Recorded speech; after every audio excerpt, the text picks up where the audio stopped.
which I see online virtually. Chair, you have the forum.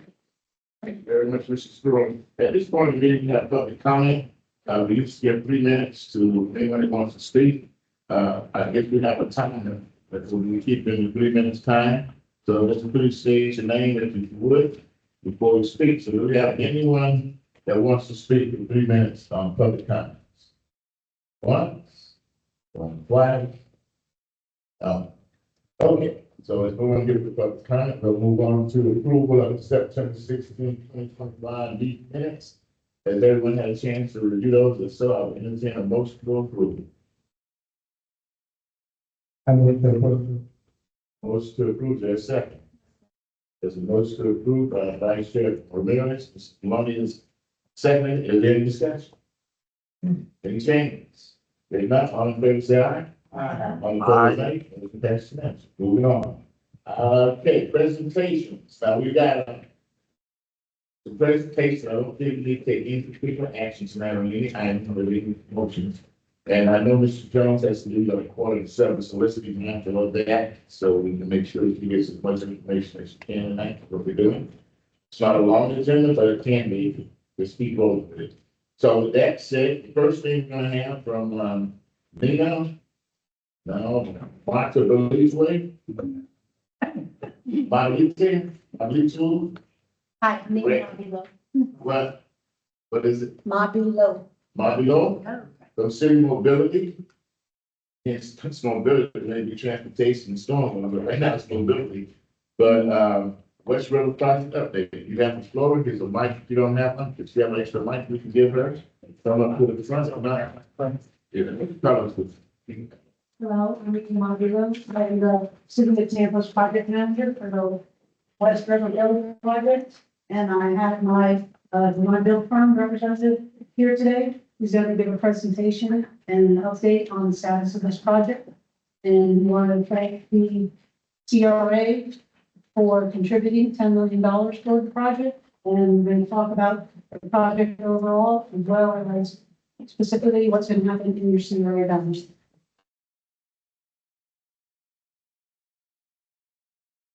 My name is Larry Levis. Design principal with the Haskell Company, Fair Architecture at Haskell. I echo Nina's sentiments and also want to give a shout out to Tony Monk, who's here. Tony Monk has been envisioning this project, I don't know, for at least 5-7 years. And so Tony and Nina are the real heroes of vision behind this project.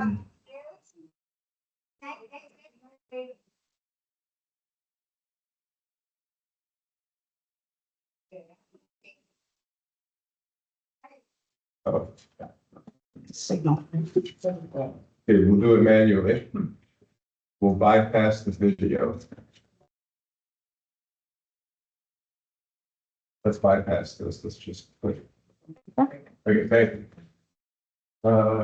But there was the pointer was working. Yeah. Beautiful pointer. So this is the map that shows the different segments of the project. What we're here today to talk about mostly is segment 2. From Kennedy Street Bridge up and around Lake High School, past Tampa, Lake High School, University of Tampa. I go to a quick DOT, Tampa Prep, 275, Lake High School, around the bend, and then past Stewartville Magnet School and up to Ricks on the River, and then across Oregon Street and at the MLK Rec Center, it comes back to this part of the project, which is called segment 4, which is complete streets. And the whole idea of the project is that gaining access to the river isn't as simple as just creating a trail along the river. It's creating the network within the community, bicycle, pedestrian, that enables mobility and access to the river. So this is a 5-mile project, a mile and a half of which is really the focus of your $10 million contribution. Next.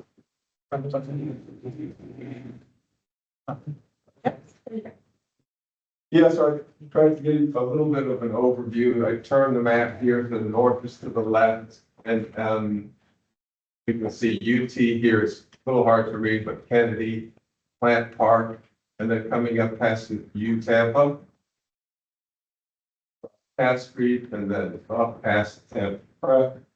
Then there's the River Club, and then it picks up again under I-275 around the bend, around the high school. It's a very important moment here for the trail, as it is for the Hillsborough River. And then it follows the ball fields of Stewart Middle all the way up to here, and as I said, terminates at MLK Rec Center at the junction of Rome Avenue with the new development here, Rome Yards, coming by the related route. Next.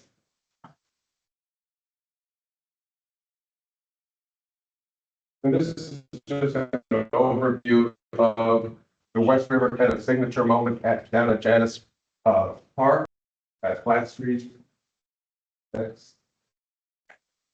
Part, as I mentioned, of the project is mobility and making it easier. You can see here at that intersection of Bayshore and Platte. The green would be for bicycles, and there's clearly demarcated bicycles, pedestrians, vehicles. Everything is going to be a lot safer at all the intersections throughout this project. For pedestrians and cyclists, especially.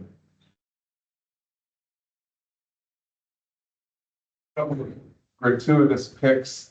But you got to have the eye candy. This is some of the bridges, the pedestrian bridges. They're going to look similar. This one is under Platte Street. Will be another one at Rowing. There will be a third one to be built by the related group as part of their development, which will match this in style, which will then go under Kennedy Street and connect to Platte Park. Okay. So that's the idea, to knit West Tampa to the Riverwalk. I have one quick question. Hold up, What is the hold up, determination? hold up, hold up. No question until he's finished with his best. Oh, okay, Hold that. So I mentioned earlier. Hold up, the chair to recognize anybody that wants to speak. Very good. I apologize. Yeah, I mentioned at the outset, a lot of the project is about complete streets and connecting people to the Riverwalk. This is, part of the project will be creating a bicycle two-way bike track on Rome Avenue in the north section of it. You can see the today picture, and tomorrow with the bike track and some envisioned housing that would be built over time. And trees. Trees are an important part of the complete streets, so there will be a significant number of trees planted along Rome Avenue.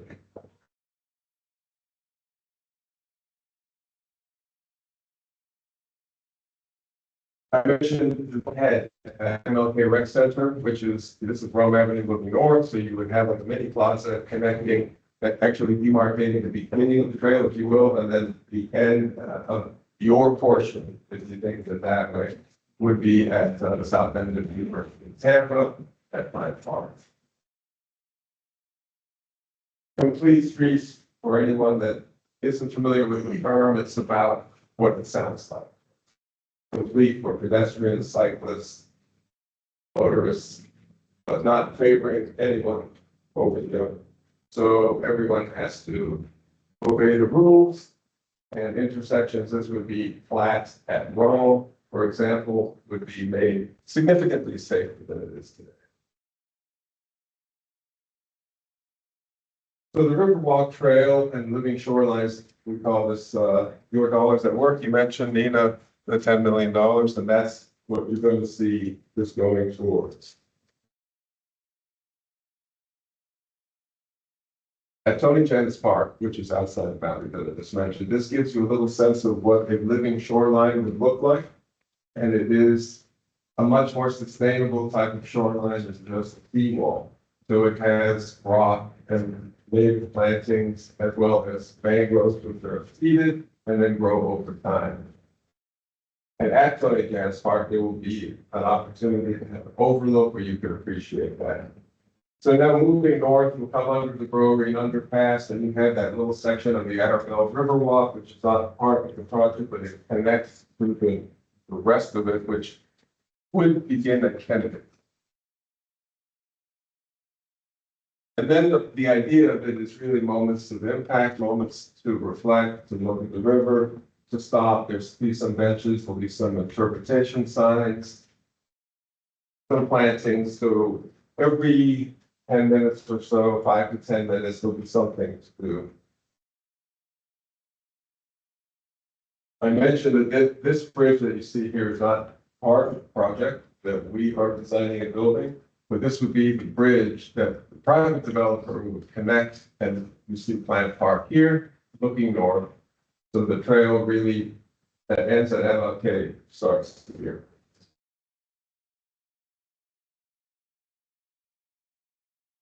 And this is it from viewers to Tampa.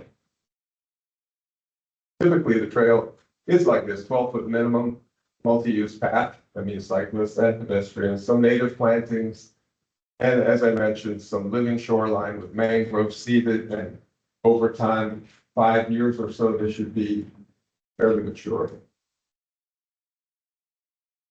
This is the idea of living shoreline. You're probably familiar with it. You see it on the west side of the river, of the Hillsborough River. There, and some of the people that are on our team have designed and built living shoreline on the other side of it. Here's just a little excerpt from that work. You can see it at Tony Janice Park. As I showed you, the rock that comes out, and then this area that's planted with mangrove and other vegetation, transitional vegetation. Oops, passed it a little bit too quickly. Go back one more. So, yeah, one more. And as the trail passes, yeah, here's Cass Street. The trail comes back and goes, skirts by Tampa Pref. There'll be another area of this living shoreline. And then, sorry, the map is turned, move north to the left. As you continue to come up, this is like high school, and you're coming around the bend, Eulalie and Waterworks. Got more living shoreline here. And what's interesting is as we turn around the corner, there's some issues with the seawall. And we are doing our best to make the seawall better than it was when we got there. On this part here, we call this habitat panels. Next slide. The habitat panels are like this, and they will attract marine life and oysters. But this is actually what it will look like exactly for about 175 feet around the bend there, facing the Eulalie and parks. And a couple of sections, the way this is built, you can see there's out in the river, they took a mound of rock, and then backfill here, you have all the mangrove that grow through here, through the soil. This would be where the wall is retained. This is the key wall. Where the wall is not retained, next slide.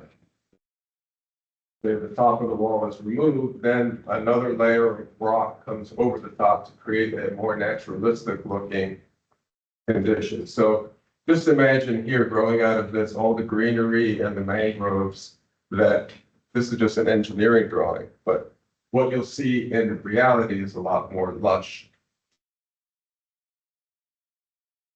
Well, something like this, when you get to that bend that I've been talking about at Lake High School, you can see Armature Works and Waterworks Park. And this would be an area where there would be some crushed shell as an overlook to look out at this that iconic point in the river. And then, as I mentioned earlier, The trail winds back and ends at MLK Rec Center and pool area.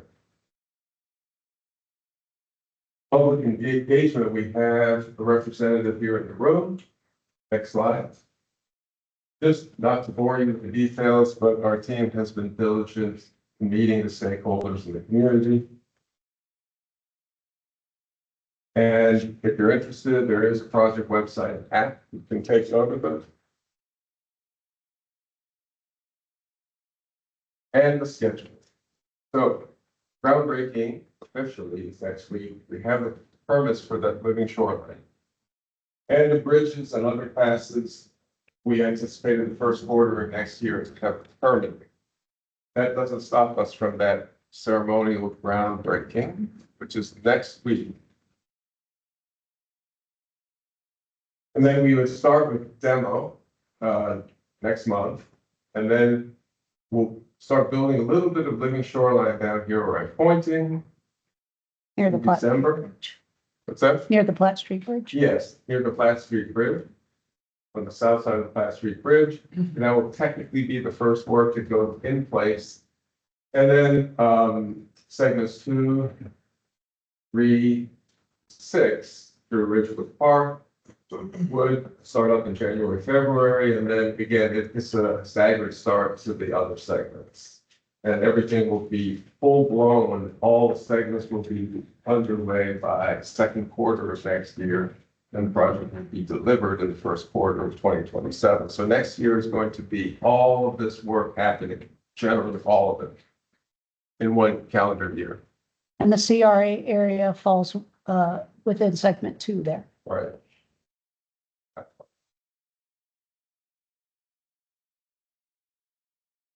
And that's it. There's no microphone. That means no mic. I have a question. He's a blank, but we can. Okay, let's make sure that this is here young, have arrived to the committee meeting. Okay, this is throw. You have a question. Are you getting questions now? No, I haven't asked questions. yet. I have a question. David Livonia wants to speak when we get that to that point. When we get to that point, they finished with your presentation? Yes. Yes, sir. Okay, well, I'm gonna entertain information from my committee. We'll take David since he's online Okay. first. Can we hear you? David, can you hear us? Yes, I can hear you. We can't. Just a Thank- moment. Let me get you a little Okay. louder. Just a moment. But. The microphone. I know. Someone over there. Oh, thank you. All right, David. Yes, a quick question. I don't know what's going on with my camera here, but thank you for the presentation. My question is, maybe I missed the information. What is the projected cost for this development? I heard you say that by this time next year that you're going to start, the construction would have been underway. How much is this projected to cost? We can't hear. So David, I'm having trouble hearing you. Can you hear Is me? that microphone on? Just a moment. you're not hooked to that speaker like the Mike Randolph was talking, you get the big speaker, it's not hooked to that big speaker. That's what she was. Sorry, I'm having some trouble. Okay. But I can paraphrase, David, what you asked. He asked about what is the projected cost? Correct, David?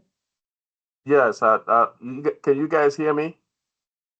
I can only hear you. We have right here. Yeah, my question is, how much is this projected to cost? I don't remember hearing that being said. Okay, say that again. How much is the projected cost of? Correct. The overall project, There you go. the overall project cost is 56 plus million. I don't know the exact decimal figure. CRA contributed $10 million. I believe the area within the CRA, just the Riverwalk part is over 13 million. And of course, there's other works in your CRA, including segment 4 on Roll Avenue, but CRA is just contributing to the Riverwalk part, which is between Rome and Cass Street along the river. That answer your question? You still there? David, are you still there? Yeah, I'm here. Sorry, we're having some audio issues. Did you hear the answer to that question? I didn't hear the question, I didn't hear the response, but All We're gonna move on. right, David, we're gonna come back to you. We're gonna move on. Okay, is there anyone on the committee that's had any questions of the presentation? All right, Mr. Garcia, and then see your hands. Okay. I just had a simple question as far as it was, the living shoreline, do we happen to know, is that a wake zone or no wake zone for those sections, and if that's gonna impact it over time, and get an erosion problem with? No, no different. There won't be any difference to the, I don't have a mic, but we are, For the people online in here, obligations. Calling on Parks and Rec, both on. And everybody. We are working on extended slope. Sign should be going in the next couple of months, so that's gonna help the living shoreline better. You know, gonna reduce that wave impact, and the living shoreline itself reduces wave energy, so it's all gonna work together. And slow speed, I think, goes up to either Ricks on the River or Columbus, and we have one little gap left just north of the Boulevard Bridge. When you get south of Boulevard Bridge, I think it's slow to speed all the way until you get to the channels down to the mountain of the river. Is one side that they. We put navigable waterway in the river, is far removed from the 30 foot that will come into the sea level. Okay, Glenn, Mr. here. Mrs. Clinton.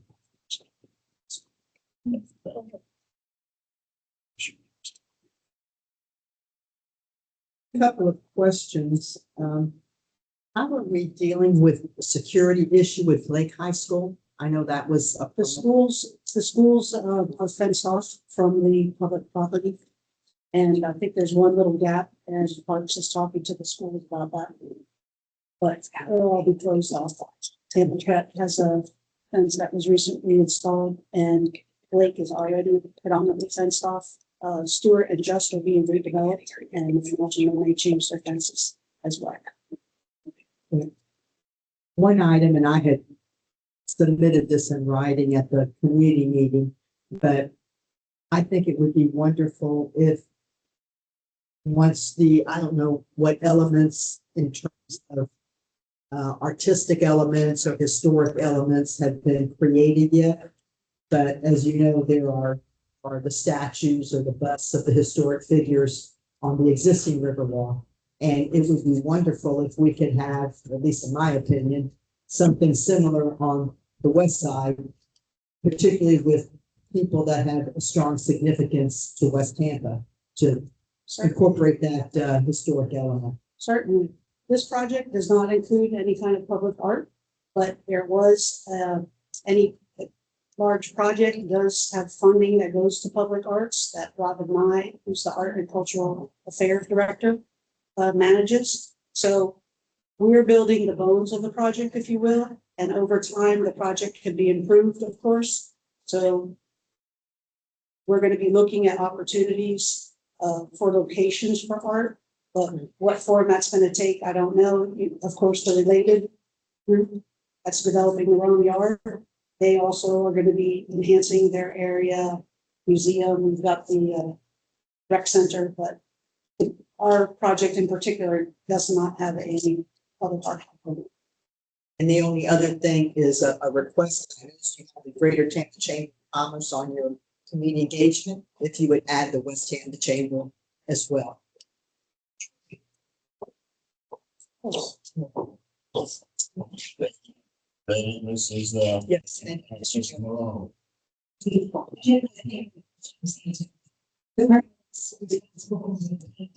planting all of them.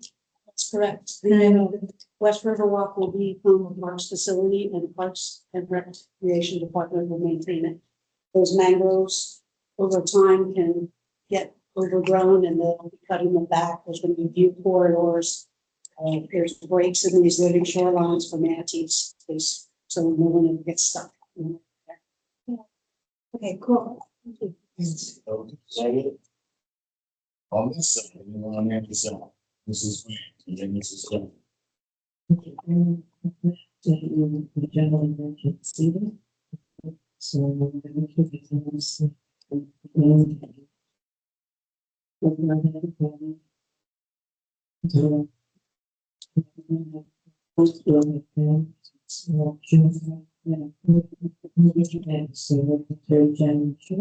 So I just want to make sure that it can be. Yes.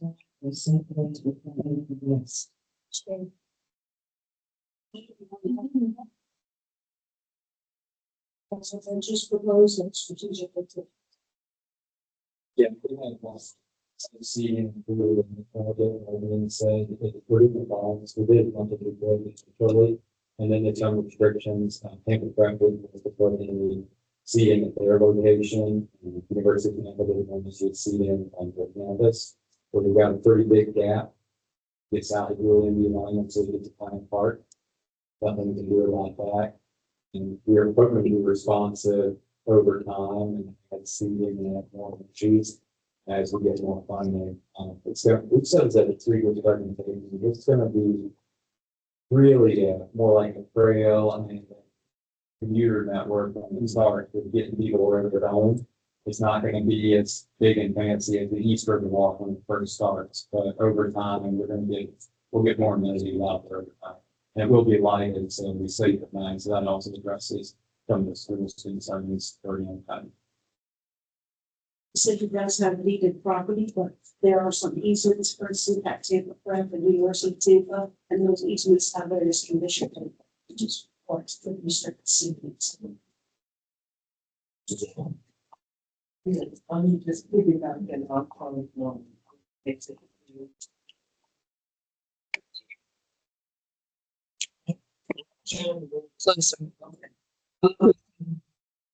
Curriculum.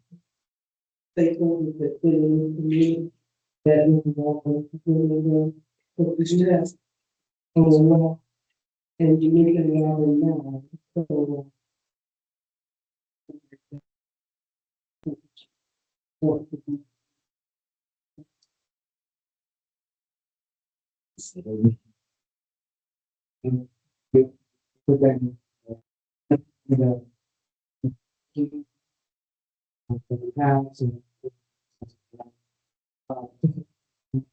Occasion.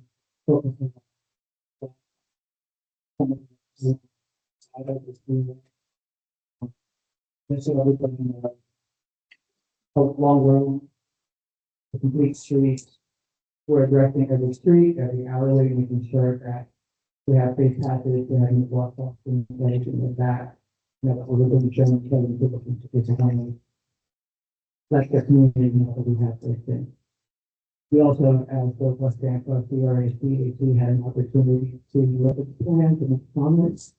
So I went through every page that belongs to the CRA, or that's in the CRA, and make comments and ways. So the word dress, and the able to see them. What's that? Clover. Well, so, first of all, let's thank you guys for the presentation. Statement. A long time I want to correct it. It wasn't the steel array that gave $10 million. It was the West Tampa steel array that gave it $10 million. Okay, the West Tampa, get that straight, not the steel array, the West Tampa steel. That will make sure it's clear. The other thing is that but not just that one segment you showed up there asking for. We're also wrong. Wrong goes all the way down to Kennedy. That's in Stella West Tampa. So that segment part of the Ford is north of Kennedy is wrong is in Stella West Tampa.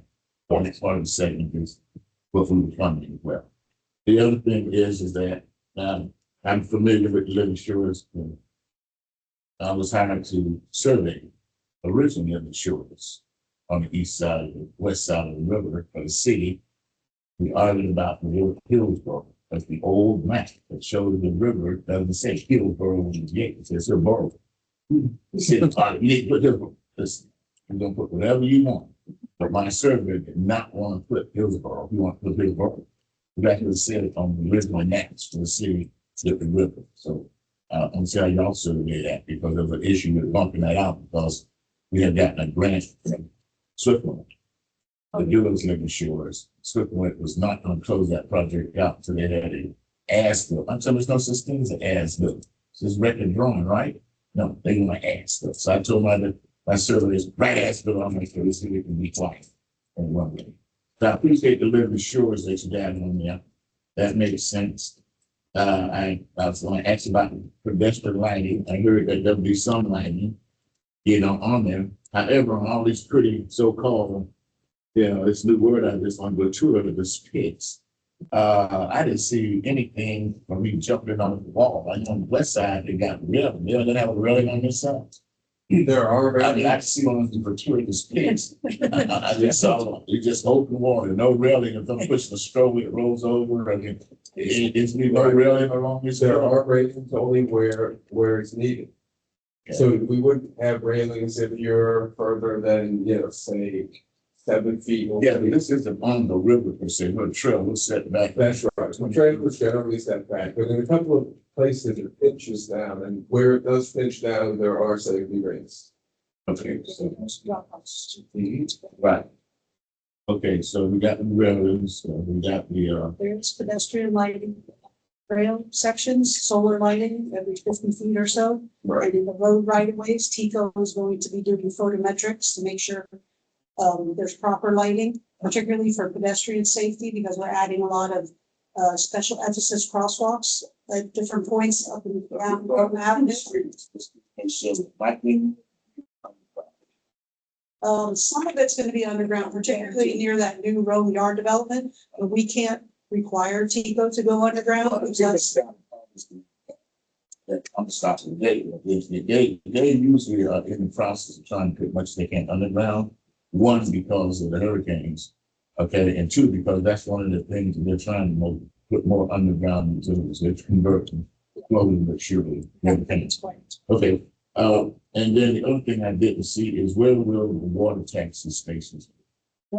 Texas. So water taxi can't stop on the west side. It's gonna be a problem because right now, when they have the women's soccer team, take the Johnny, they advertise, take the from Armature Works and take the water taxi over right there behind Blake. There's a little get off where you can get up off the river and go right to the stadium at Blake. Yeah. The restriction that we had to make to get the environmental clearance was particularly for the flat and Rory and pedestrian underpasses, where we couldn't have any new water taxi stops. There is a water taxi stop near Arabelle Apartments that exists. I ain't worried about that. That's not in my scope. Right. And I'm aware of the one by the soccer stadium, but I don't know what the arrangement is. But I'm saying, in other words, you're gonna keep existing water taxi stop. We got one that reaches on the river.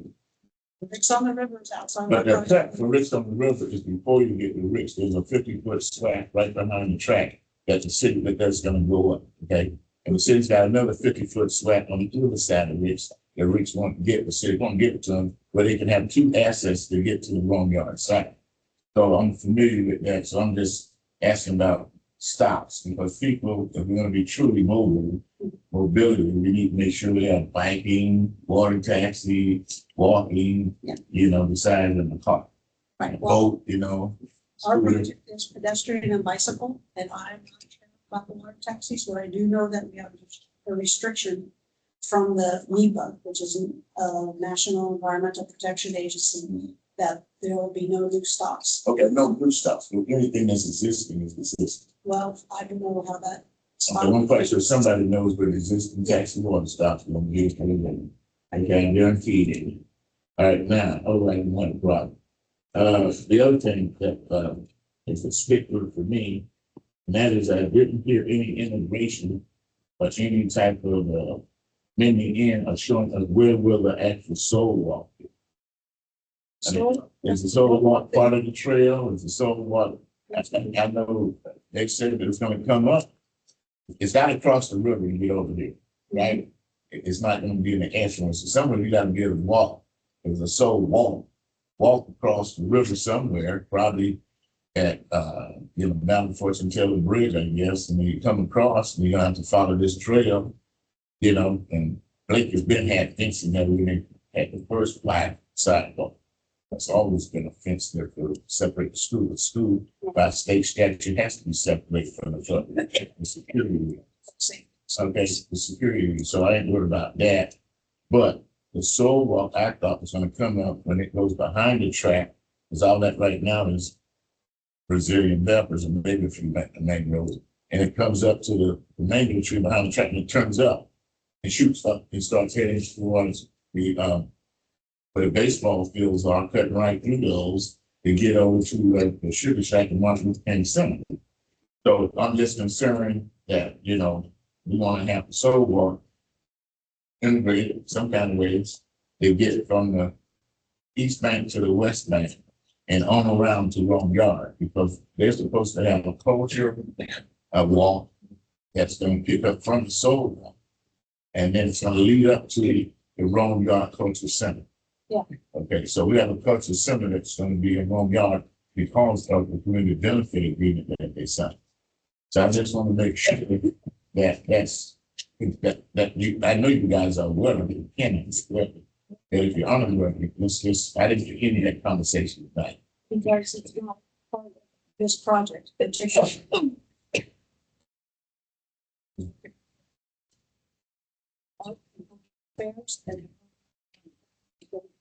part of it. Okay, so we're putting like infrastructure in, we're gonna come back with art and stuff and slowly working on that after we got everything in the section. I understand. What I think, can we fund art? Can we fund art? Can we fund art? Yeah. So we might want to put our own art over there with another $1 million, so, right? Okay, so we can do art ourselves. So I just want to throw that out there, Patrick. We don't need to wait on the city to talk about no art. So what you're hearing tonight ain't no art in this scope. They're doing for $6 million. So we might, once they get it all, we see what we want. We might want to put our own art, but that's another story. Okay. The other thing is you talked about the weight drums, Mr. Brazil. Is this has the core indicator because there's a coast from there's a weight rate criteria out because those boats we speak and they used to have signs out there designating the weight area that you got to slow down, idle, and then you speed up. And the Corps of Engineers, regulate that as a Coast Guard. Tony, who's going to the Corps of Engineers for the Nova Port of Tampa? They got us permitted through every possible agency. Well, I remember this came up. We start with FWC and then they coordinate it out to everybody. Yeah, so everybody is our port. Everybody's like, so. Yeah, I know. And the other thing Swiftmud did on the east side of the river, because I was sitting on the Swiftmud Basin Board in 1990s. Okay, 98, we gave $1 million or more. We put wayfinding signs, talked about the river, and it was like, it's a wayfinding sign, it had a river, talked about some of the ecological issues that ecological things that East River Walk had. And if you go over there, I think they still may be over, let's just say we knocked them down, but they were like wayfinders that we funded that Swiftmud can fund. So you might want to get Swiftmud to help fund us on the east side, on the west side. And the last thing is I have here is that's it.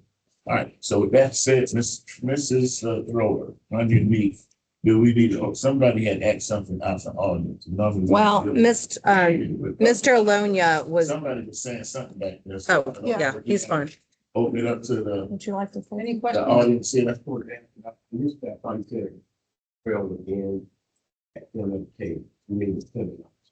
Correct. It's gonna T at MLK in Rome and Palmetto. When you say MLK again, you reference. The rec center, that's what you saw. That's what I'm saying, it's down. Yeah, so it's Columbus Drive or. Right. Road. Yeah, and the points to cross from the east to the west side of the river are Columbus Drive, which is in segment 5 of our project. There's gonna be a bike and ped facility on the south side of the Columbus Bridge. And then you have the Cass Street Bridge, which we couldn't go under because of the low railroad trestle. That's why we're crossing between UT and Tampa Prep on the road, and there'll be a rapid flashing beacon at that location. And, so those are the two locations, I guess, for your solar, whether you go with entertain Laurel or Kennedy, I don't know. Across the business. Yes. But I think probably better place, but that's a. It's really. Okay. Anyone else in the audience? Want to get Douglas? If not, we're gonna move our meeting on. Thank you, guys. Thank you. And that, you. and very great presentation there. We appreciate it. Good, but remember, it's the West Campus CRA, the son of that, not the state CRA. Okay, next item on the agenda is planning. Oh. It's posted basis by the Ryan Numbers. The city plan, Mr. Knox has the floor, introduce yourself, ain't got a mic, you still not. All right, Brian. Let me give you a microphone. Oh, one there, thanks. hi everyone, my name is Brian Knox. I'm the senior forester example. Thank you, appreciate it. With the city of Tampa and the city planning department.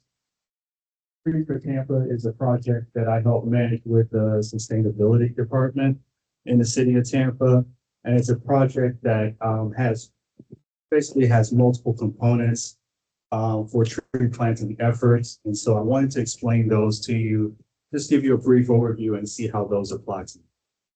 And so the first question is, what is Tree for Tampa? As I mentioned before, it's a multi-department effort to increase tree planting around the city of Tampa. And it has 4 programs built into it that's designed to plant trees, whether on private property or in the public realm. And so the first component of it is the mayor's tree giveaway. For 4 years now, we have been giving away 500 to 1,000 trees through the mayor's tree giveaway. Those are trees that are meant to be planted on private property. We do not track those trees, but we do give them away in hopes that they're planted and become a part of the city of Tampa's canopy. The next project we have is Tremendous Tampa. Tremendous Tampa is a program that some of you all may be familiar with. It's a program where you can request trees to be planted in front of your property in the right of way. Initially, it was 1 tree that you were allowed to plant. We've expanded it to up to 5 trees if you have the space. What we do is if you request the trees, we will come out, we will take a look at your property and make decisions on how many trees and what type of trees you can have in the right of way. It's a very high touch program. It's one of our most successful programs we have in terms of tree planting efforts within the public realm that requires citizen stewardship. It's been touted as high as a 95% success rating with plantings, which generally exceeds most of the mortality rates that you would deal with your average tree planting. So I would say that Tremendous is really one of our more model programs that we would like to not only recreate but upscale on other parts of the city of Tampa as well. And so one of our newer programs that we also started is called Plant Your Heart Out. It's a play on Paint Your Heart Out, if you're familiar with that. It's a citizen-led requested private property planting program. Currently, Suncoast has been the primary donor of this project. And so, but over time, we do expect to receive funding from different sources to increase our planting efforts.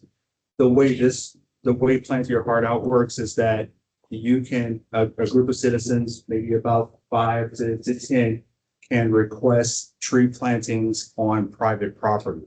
And so what we will do is we will provide the trees, we will provide some technical assistance. We will not plant the trees for you in its totality, but we will assist. And so that is a citizen-led effort that we would encourage you if you have like a community or a block that you're looking to plant a row of trees like in about 5 to 10 properties. we would encourage you to check out this program and apply for that private property planting. And the project that I'm here to focus on today is it's called Tampa Relief. Currently, we previously named it Planting in Public Spaces. And this one is one of our larger projects. We have 12 projects around the city that we're looking to get started in Q1 of 2026. It's basically a comprehensive and science-based approach to tree planting. If you're not familiar with the science component of the city of Tampa's just canopy efforts, every 5 years we do a tree canopy study to see how our canopy is doing, whether we're losing canopy or gaining canopy, and it gives you a bunch of elements in between. This Tampa Relief was kind of birthed out of that because for the past 15 years, we have been losing canopy. And so one of the things that came out of that is focusing on targeted street tree planting. And so targeted street tree plantings allows us to be able to revitalize and replant our city essentially in the easiest way possible. If it was on private property, it would have to be a conjoined effort, and we would have to work in conjunction with private property owners to increase those tree planting efforts. We're not opposed to that, but for starting to get our canopy efforts going, this is the project that is the most efficient. So like I said, we have about 12 projects that we're looking to implement starting in 2026. And the one that's led by OJLA, which is a landscape firm that put together the site plans.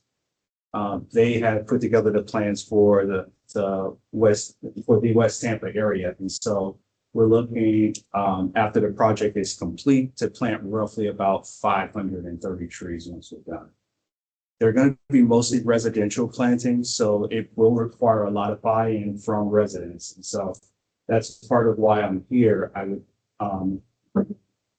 in order to do residential plantings, whether it's on right-of-way or private property, we need your input and feedback. And so I have boards here to take a look at some of the areas, but also if you don't have time or time doesn't permit for you, we are also releasing something online where you're going to be able to search your address and look to see if there's a proposed tree there, and then provide us some feedback on whether or not you would like a tree or any other sort of feedback you would like to provide to us.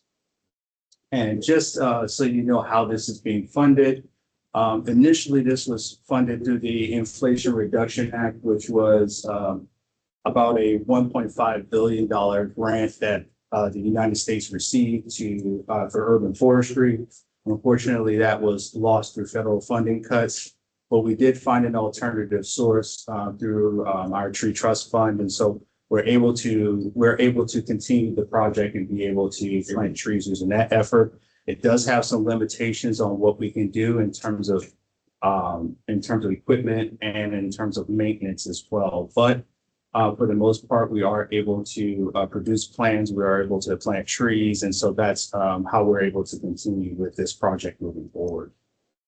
And so just to give you an idea of the type of trees that will be that are on the plans, the trees will be identified as type 1, type 2, and type 3. That may not mean anything to you. So I put these slides up here so you can kind of get an idea of what type 1, type 2, and type 3 means.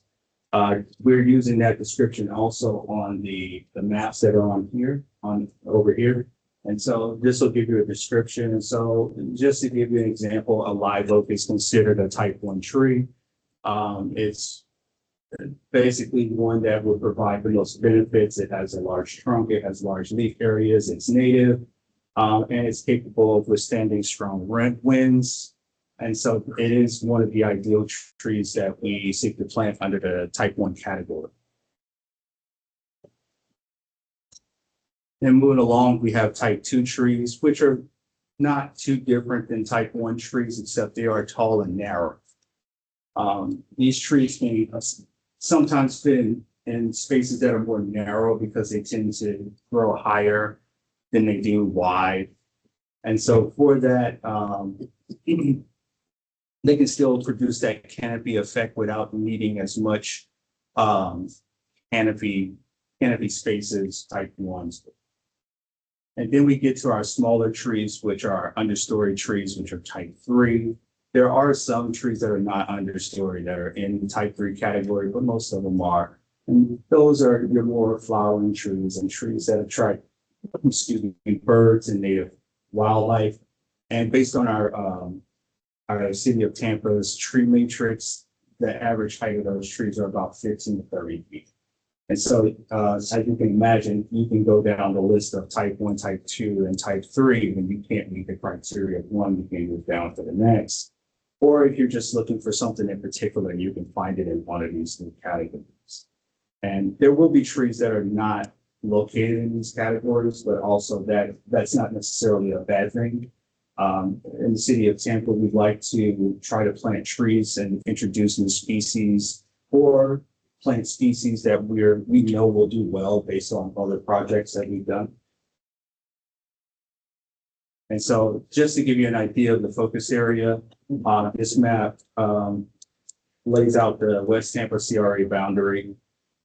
So the area from Armenia over to Rome, that's the area that is captured in the West Tampa CRA. The rest of the area is just the west of West Tampa that we'll be focusing on. The maps will give you an idea of what public areas may or may not be included in the plantings.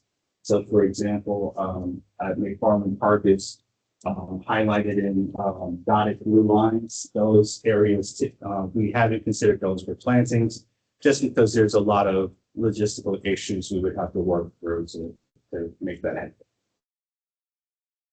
And so the next steps is, like I mentioned earlier, we'd like to create that searchable map to locate your property on the right of way, and just confirm if there's tree proposed on the property. If for whatever reason, we expect that to be up sometime to start next month. But if you still want to provide us feedback, you still can. You can go to the Trees for Tampa website. It's easy to search. You can just type it in the search engine and it'll pop up. And you can leave me comments through my email. Also, my business card is here, and you can leave feedback that way. And the next step is we want to provide information to help residents care for newly planted trees. With the responsibility of trees, we do understand that there could be more than expected that goes into that. And so we would like to provide that technical assistance throughout the city. To provide information for residents so they can make sure their trees are alive and thriving. The last step is that we want to develop a ArcGIS map and put that online so we can show you our progress and how we're doing in terms of our tree planting efforts. And as I stated before, the starting plant date will be right around Q1, Q2 of 2026. That's all I have for my presentation. Thank you all very much. If you have questions, happy to. Okay, anyone Good. needing Thank any you. questions, Mr. Maloney? You're not chiming on this, I mean, I'm not even look together. Somebody look at the other thing, I just look you guys, yeah. Hey, good to see you. It sounds like a good idea, because, yeah. Anyway, I just had a couple of questions. Is there a tie-in to the zoning department and mobility to provide shade in targeted areas like bus stops and other transit corridors where people are walking? You know, is that part of the plan? Are you taking that into consideration? That's one question. And I have another one I can ask right away, and you can answer whatever you want. But is there an intergovernmental effort being made with the county? Because I think they would, the extension office is available to help. Right. There's a lot of talent there that we should probably tap into. Yeah, we actually have a working group with the county, work really closely with them in terms of urban forestry efforts. We have like I mentioned, a working group that includes the county forester. It includes also like several municipalities that are within, that are not only within Hillsborough County, but also in the Tampa Bay area. And so there is a lot of intergovernmental coordination and also other municipalities. We really are trying to figure a lot of this out together. And I think the biggest part about this is that urban forestry typically has not received a lot of funding. And because of that, we need an increase in resources really fast. So that means we need more trees and nurseries. That means we need access to other resources such as like water trucks, irrigation, and other things that it needs for maintenance. We also need to bolster our efforts to educate the public on the things that they can do to make the trees safer, and also be able to do the minor pruning so you don't have to do the major pruning later. Yes, it's a known thing that that pruning efforts typically can be based on demand and not really based on the skill of the artist. And so I'm sorry, what was your answer? To tie into the zoning efforts that are within the comprehensive plan, and also the new parks and things that are being developed to create these tree corridors, and the tree thing that they talked about in connection with that was the one project, the West River project, but new trees everywhere in order to be truly walkable. Right. It just is unbearable in the summer. You're out in the shade. You're right. One of the first connections we made through that analysis I mentioned earlier, we did a 5-year study. One of the components that was in it is a heat island survey. There was a heat island study, and what we were looking at is the impact of heat islands in different planning districts. And what we learned, which was pretty obvious, is that there's an inverse relationship between the lack of canopy and the amount of heat. And so because of that, we've been using that map to connect the shaded areas around the city. And so it just so happens that the central planning district is a big part of that shade corridor component. So that's where we started. But, we're interested in connecting that throughout the city. We've done several heat studies.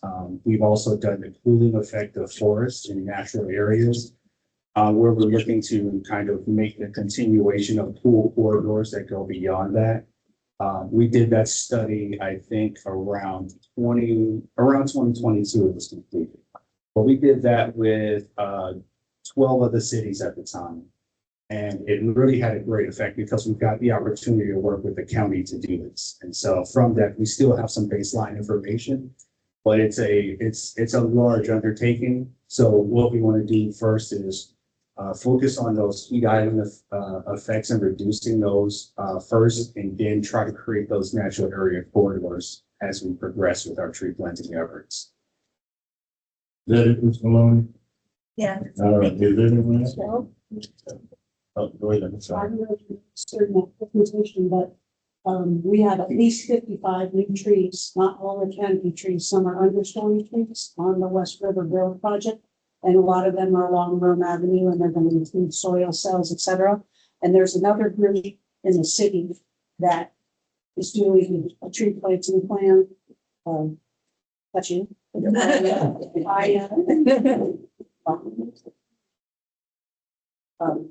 That we're sharing our plans with them, letting them know where those plans are going, these are going, but we're trying to increase the canopy throughout the city. And so the cool thing about what we just mentioned is all of our newly planted trees, once we get our GIS map up and going, all of those will be documented. So we can kind of see the trail and the pattern that we're moving in. So from there, like the analysis has really given us a lot of good information where we can make informed decisions like these. And it's really truly a great thing for the city of Tampa to be able to have stuff like that, because I can't think of too many places that do have information where you can make these kind of informed decisions. All right, anyone else would like to chime? Okay, let me chime. I got trees, I got 25 mango trees, I believe the fruit trees, pecan trees, something like that. You got type 3 and type 1. Huh? I got mango trees, and I had 6,000 mangoes this year, okay, I gave them all away. One question is, I participated in the tree program back in one of the tree programs. I didn't see prep brothers. If you got those, I got 250 linear feet right away. I'm ready to put them in. I've got 3 that I've been keeping alive now, going on about 15 years, right down the street. So if y'all got prep brothers, I would like to finish my 250 in front of the street. Which is right away, which got some curve, got brick streets. I'd love to have some prep brothers. I put them in if you drop them off, but I got a location right around the corner. If you got the prep notice, the rest of the street line, the prep notice. Mr. Chair. Huh? Well, I know, I'm just asking, I'm impressed that you got a tree thing. So, yeah, Prep notice are available. crepe myrtles are one of our most requested trees in the city of Tampa. Oh, really? For this project for Trees for Tampa, the primary thing that we're looking to do is increase shade and maximize that by planting the largest trees possible. Right here, we just took that live oaks, Chico took that live oaks right on my street because it had grown, the wires had grown into the trees. And so they came and replaced it. You look at it, you see the steel poles. They came and replaced all the wood poles, the steel poles, got rid of that live oak tree because it grew up into the wire. And that's one of the problems is that, you said in 30 feet, that's still too high because the prep metals ain't growing that high. So I'm just saying, this person, when he gets the prep metals, give me a call. But live oak and all that mess up the sidewalk, that cracks the water meters, I don't need that. Yeah, I think part of the conversation that we want to have with residents is that it's planting trees responsibly. And so some of our practices in the past, it's like what we know now, we didn't know then. And so part of that is why, like we have trees in the right of way in small spaces. Sometimes we don't know what got there first, whether it's a tree, the sidewalk. We got to move on, but the last time that city council chair had brought out, the superintendent spokesperson, he brought up that, and we managed to do golf courses for the city. And he had brought up, and I think he mentioned his program, but we were susceptible, the sports player was susceptible to having some of these trees like planted at Rogers Park or some of our golf courses. It's one of our projects. I know. So that's what I'm bringing it up. So what I'm saying is that, I appreciate you guys doing that.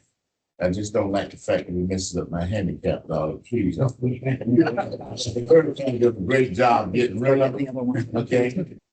And I understand that y'all might be out there and get ready to put some more back. Yeah, we'll put y'all back, but if you tell me what your general trajectory is, maybe we can work. So in the middle of the family normally, but sometimes those tree limbs hang over, especially those pines.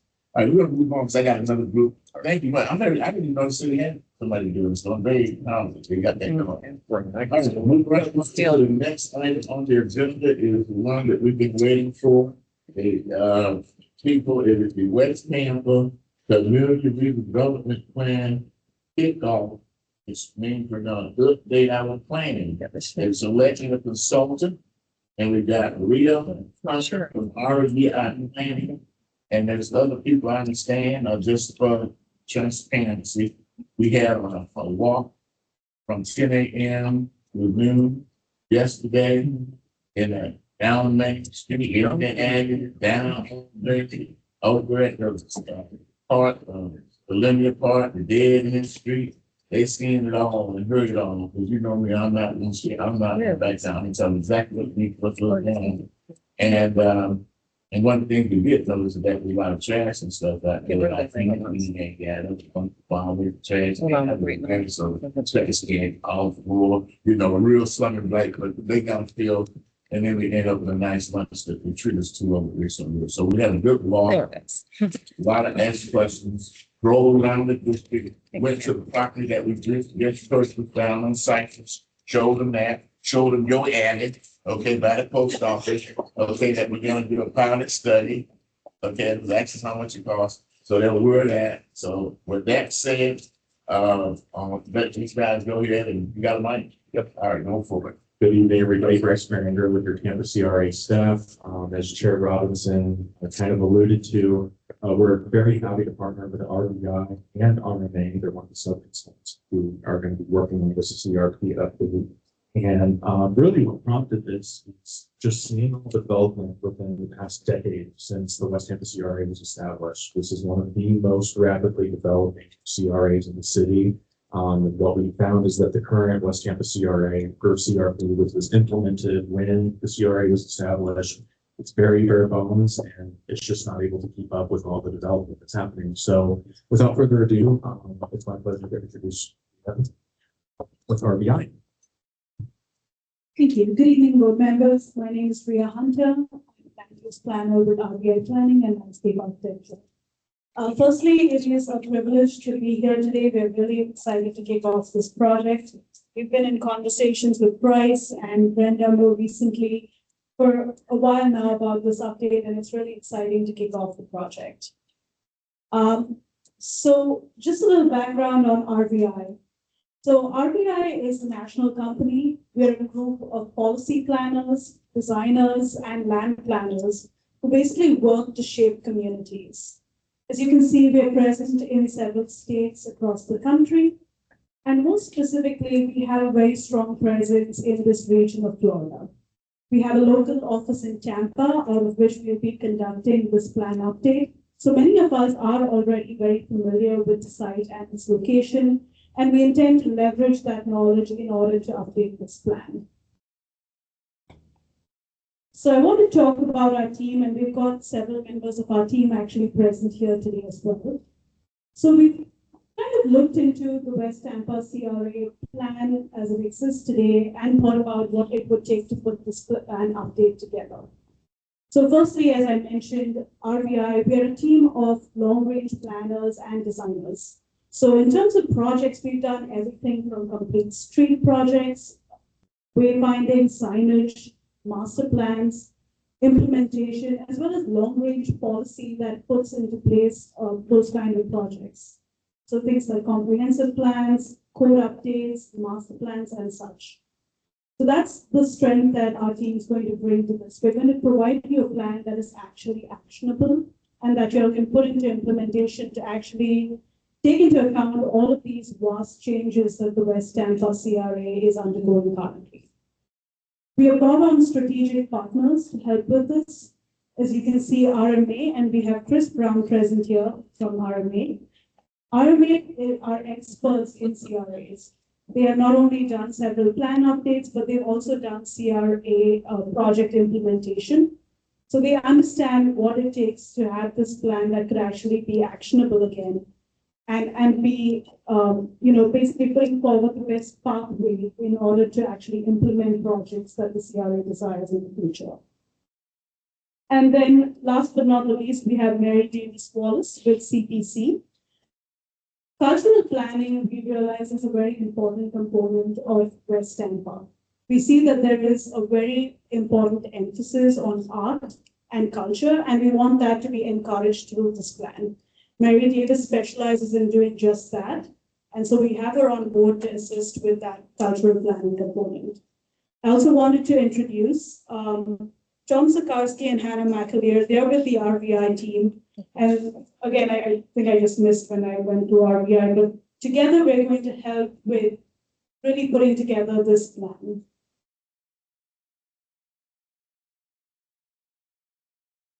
So in terms of our first project initiation, which will be followed by research and data gathering, preparation of the actual plan, and plan adoption. And as you can see, with each of these stages, the most important component, as with any long-range plan, is stakeholder engagement. It will be our job to collect input from the community, from this board, and from all the other stakeholders, and finally put it into that actionable plan. So stakeholder engagement is going to be a nuanced aspect of every single component of this project. So getting into some of the details, firstly, the project initiation. So this is the part where we set ourselves up for success. As I mentioned, we do have a local office in Tampa. But at the same time, we want to be intimately familiar with the CRA and all of its works that is under the 2015 plan in order to make this update. So this stage is really about us getting oriented to the site, getting oriented to the plan and all the studies that have been done since. We also are looking to identify the key players, which I understand all the key players actually sit on this board, which is a very good and convenient step for us in order to be engaged with the community. Stakeholder engagement. Again, this will be a component where we engage with people through site visits, to community interactions, and through engaging and being present at these board meetings. And then finally, exchanging information. This is a step that we will undertake with staff, where they will give us a lot of information of what has occurred within the CRA. So we are looking at previous plans that have been conducted, specific studies, like I understand there's an alley-based study, the parking study and such. So all of these studies have been transmitted to us. And we are working through those documents to understand what aspects of those studies need to make its way into the plan update. I want to know that very important step here in this process is the site visit that Chair Robinson mentioned. We pride ourselves in really understanding the context by being on the ground. So our very first step in doing that was yesterday's site visit. And a big shout out and thank you to Brenda, Bryce, and Chair Robinson for walking us through that history. And I will note that, it will be our intention to continue to visit the location, walk the streets, and get that familiarity of what's happening and just the day-to-day life of how businesses, community, and the larger network is interacting. The next step will be research and data gathering. So this is where, again, we are furthering that idea of understanding what exists. But in this step, we're actually going to be very, very deliberate about it and conduct more of a study in terms of understanding the demographic profile, mapping out key areas, be it the historic buildings, certain areas where there are opportunities through alleys, streetways, etc. And then finally, also assessing the current plan. So this is going to be a sort of SWOT analysis of understanding what has worked with the current plan, what needs to change, where are the opportunities, and what are the things that we need to watch out for. And again, this is the stage in which we will have a more elaborate function of stakeholder engagement. This will be through community meeting, an online community survey, so where we're actually getting out into the community and getting formalized input from different community members. Once we have all of this input and have a robust understanding of the plan as well as a framework of making that update, we will get into actually drafting that plan update. So here, I think a big important component is defining the goals. So we need to know first exactly what we're achieving with the plan, and then find what fits from that. From there, we get a framework for different aspects that the plan will touch on. We're going to review that plan for consistency with state statute. And then, as I understand, this board really focuses on implementation. So that's going to be a big aspect for us to focus on as well. We're going to create pathways and avenues for funding and other aspects that could allow this plan to be actionable into projects in the future. And then finally, this is a step for us, which is analyze, write, and rewrite. The reason we say rewrite is because this plan is going to be an iterative process. We're going to be back before this board, presenting ideas, presenting thoughts, getting feedback, which will ultimately lead to that final draft. So we expect it to be iterative. We expect to be back before this board several times so that ultimately this is a collective effort and that plan's going to encompass a collective vision. And then finally, this is the last step of the process, which is the plan. This is where we get into formalize and finally take it through adoption hearing. Again, like with all other stages, you see that there is a stakeholder engagement component because we believe that that is going to be a continuous step that is going to be throughout the process. And even at this final stage, if there is an idea that needs to be incorporated back into the plan, we're going to have to do that. And then finally, to wrap it up, we really like to emphasize strategic information because at the end of any such exercise, it's very important that we leave Brenda, Bryce, and this board with all the information needed to move this forward. So not only is it just that plan, but it's any backup information that we can transfer over to staff so that you all have the tools to take that forward as seen fit in the future. So coming to the critical part of it, this is our goal in terms of project scheduling. We're looking to do this plan update within 12 months. As I mentioned, we were kicked off in early October and we're already in the plan initiation phase. By doing the site visits, we're working with the staff to get the information we need to take off this plan update. Concurrent with that, we're also starting our research and data gathering phase. So we're going to be working on that for the next 6 months. You can see it's up to March of 2026. During this phase in February, we anticipate conducting our first community workshop to support this plan update. Thereafter, we will be moving into the plan preparation phase, which we expect will be in around 5 to 6 months.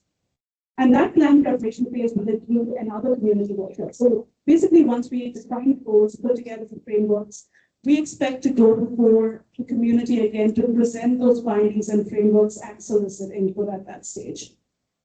And then finally, with that, the last final 3 months will be going through the plan adoption process. We have to go before a few boards to get that final plan approved. And so we expect that would be 3 months at the rear end of the project. To wrap up, I just wanted to talk about, again, just tiers of community engagement. This is an aspect that we believe is extremely important for this project. So I believe we will have several tiers in which we engage with the community to solicit feedback and sharpen the vision for this plan update. So the first component is going to be the very formalized processes, including the advisory board meetings. We're going to be doing presentations to this board at scheduled hearings. Besides, there's also a string of at the end for adoption. So those would be our more formal engagement areas where definitely members of the public have the opportunity to comment. The second tier is going to be our public workshops and community input tier. So here you can see we are scheduled to have 2 community workshops. I will note that, community engagement, we have to see how it works and see if there is more required. Just because we say 2, it doesn't mean it stops with 2. We are scoped actually to do 3 workshops, and we're going to see at what point that third workshop needs to be plugged in. And if it's needed, if we feel like, we've solicited that input and conversations are, fairly comfortable, then perhaps we don't need it, but I want to note that that's something that we will have to evaluate as we are doing the plan update. The next thing is going to be a community survey. We're going to be working with Bryce and his team to get information on this project onto the website. And we will also be including a community survey. Again, this is another way to this general feedback from the community at their own pace and at their convenience for this project.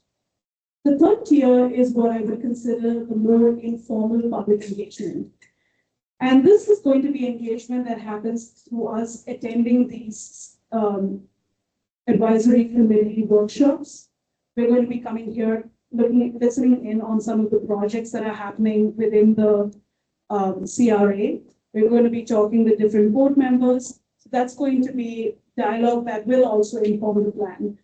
Similarly, I've also noted pop-up events. This is something that, we will look to staff and this board to advise on. But if there are community events where you expect a larger turnout and you think it would be good to, even have a flyer that links to our community survey as an example, those are events we would like to be at. Just let the community know that this plan update is happening. We would like your feedback, et cetera, So we hope to have a presence in such events. And then lastly, site visit conversations. I think this is, again, a very important component.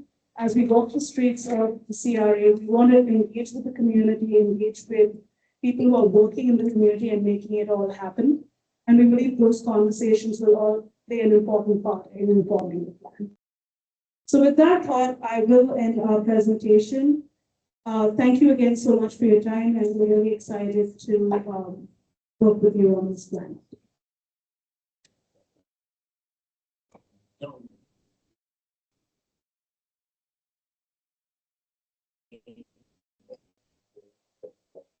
Good. Yes, Mrs. Fenton.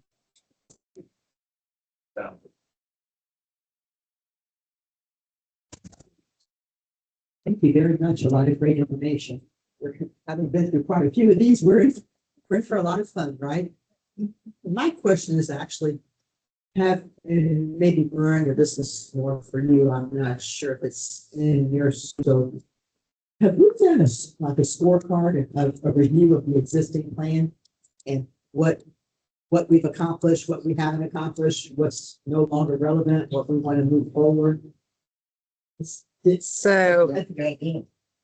Well, I mean, I don't know, is that part of their scope or? Yes, so we will definitely be evaluating the current plan, but that will be with input from Brenda and the, the CRE team, because they have evaluated projects. From what I understand, the 2015 plan has been pretty good in allowing a lot of the projects, but of course, there were a few projects that were shelved because of inconsistency and such, and we'll definitely be looking into that, because yes, it is part of our scope to evaluate what's worked and what's not worked with the current plan, because that's going to be the way we map out the changes for what's needed in this update. Matrix with all of the action items and whatnot, and all of them would be very useful, I think. I can add to that, Brenda, to my knowledge, there's never been a formalized matrix like that. However, for this project, we are having them look at some of the existing plans that are out there, such as the strategic action plan that was done in 2018. City planning did a Main Street Commercial District Action Plan in 2021. So there's a couple of those different plans that are floating out there. Some things have been accomplished, other things have sat there just as recommendations. We're looking to bring everything into this comprehensive update, so that if the CAC desires to do certain things, we have the leeway to do that, because it has to be in the plan if we are able to it. Do you have any? I just want to make one comment. Y'all have never updated your plan. You're still working from the 2015. This is your Bible. This is the plan of the plans, okay? If you don't have it in your plan, you can't spend money. Luckily, when you worked and did the 2015 plan, it was a pretty good one. It was small, short, then you did a strategic plan that kind of linked to it. But this plan is to really bring everything together and to look at not just what you've done, but where are you going? You're supposed to really update your plan every 5 to 7 years. We haven't done a very good job at that in Tampa, and a lot of communities haven't. But what you're going to find if you're up against a project that you want to do and you can't do it, this is the opportunity. You have to put it in your plan. So a lot of them are high level. A lot of them don't get to, they get like Riverwalk and they identify projects and so forth. But we will have an opportunity. The state now also requires us to do performance measures. We started that last year on December 1. We have to put a report together. We're working about looking at metrics and measuring certain things. Basically, you're looking at your budget. You're looking at the projects you've done. What have you done? And we will have some metrics on that. But so this is a great opportunity. We're now 10 years past PAN and we're updating it. So actually y'all are doing better than say the others because they're a little longer than because this is the youngest CRA. So anyway, yes, we'll look at all of that, but it's really just to make sure that not only do you have it in the plan, that it's got to be in the budget, and whatever you put in the plan has to be consistent with Florida statutes. See, there's another thing. You may want to do something, and right now your plan has things in it that you can't do. You can't do because the state has reduced what we're able to do and not do. So like special events or anything like that, that's all got to come out. So anyway, it'll be a great cleanup, but it'll also be a way of measuring what you've done. So it's exciting. There you go. Thank you. Bob? Yeah. And then Mine is more rugged, so thank you. For the second public workshop, you had it slated for July. I would say maybe June, July is like heavy vacation month, just to get the public engaged. So maybe late June, that's my direction. Yes, so thank you for that. Apologies because I was told that. We will move that to June.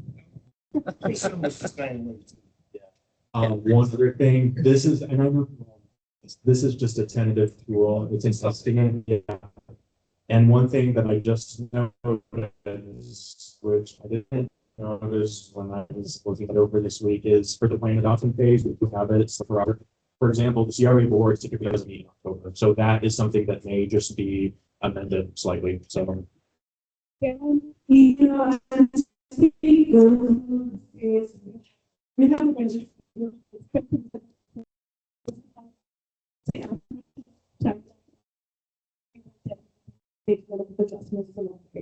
But I think the goal is to, really keep it within that 12-month time frame, just so that we're building momentum and giving you all a plan, as soon as possible. We want to keep this moving and, build the momentum.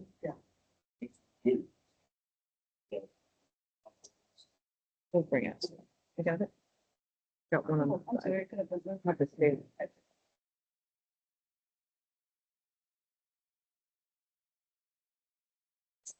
Maybe we'll see what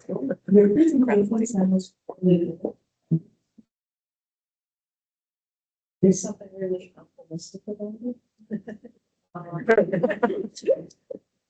But other than the tour that you had yesterday, do you do your own research and graphics, folks, the area that you like to? That's a good question. The second question is, I want to say this probably is how to get into the format, but not everybody views the future of West Tampa. So there are people in powerful positions who might have a different view.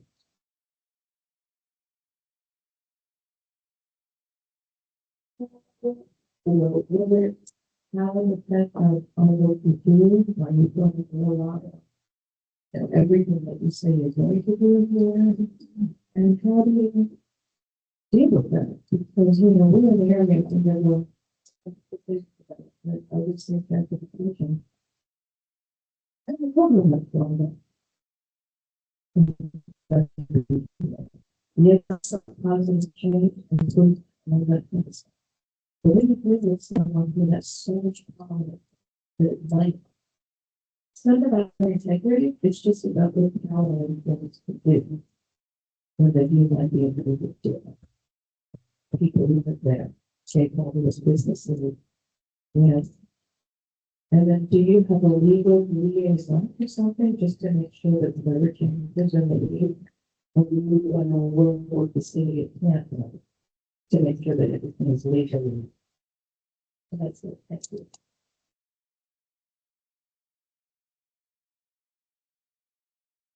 Thank you. So yes, we will be conducting our own impact.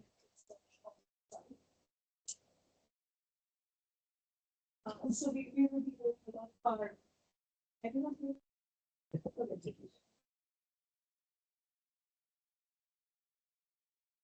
we will be doing independent studies to inform the start to plan. So that's our research and data gathering phase. The site visit is important for us to get that initial plug into the site, but ultimately we're going to be doing independent visits, engaging with the community as we walk through the streets and such. And besides that, components like the demographic profile and such, those are all going to be studies that we can independently conduct to inform preparation of the plan. And so yes, we will be doing an independent analysis.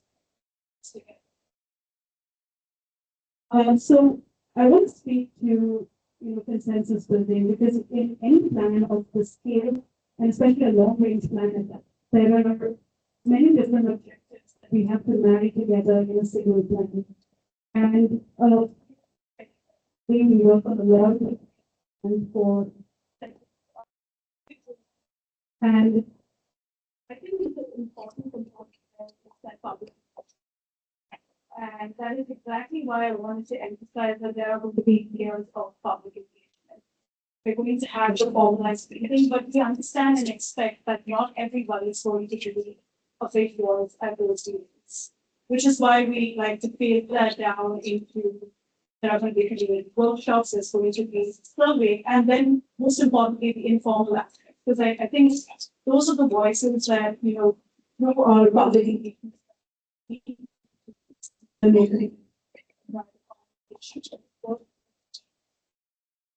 Given that there was a plan of placement plan. That's going to be a part of the process. And it's a very important part. We just really focus on that consensus building. We understand that, ultimately there are going to be probably several different goals for this plan. And it will be our job to work through those aspects. So we expect to do that. And that's also why we have these two separate public workshops. I think the first one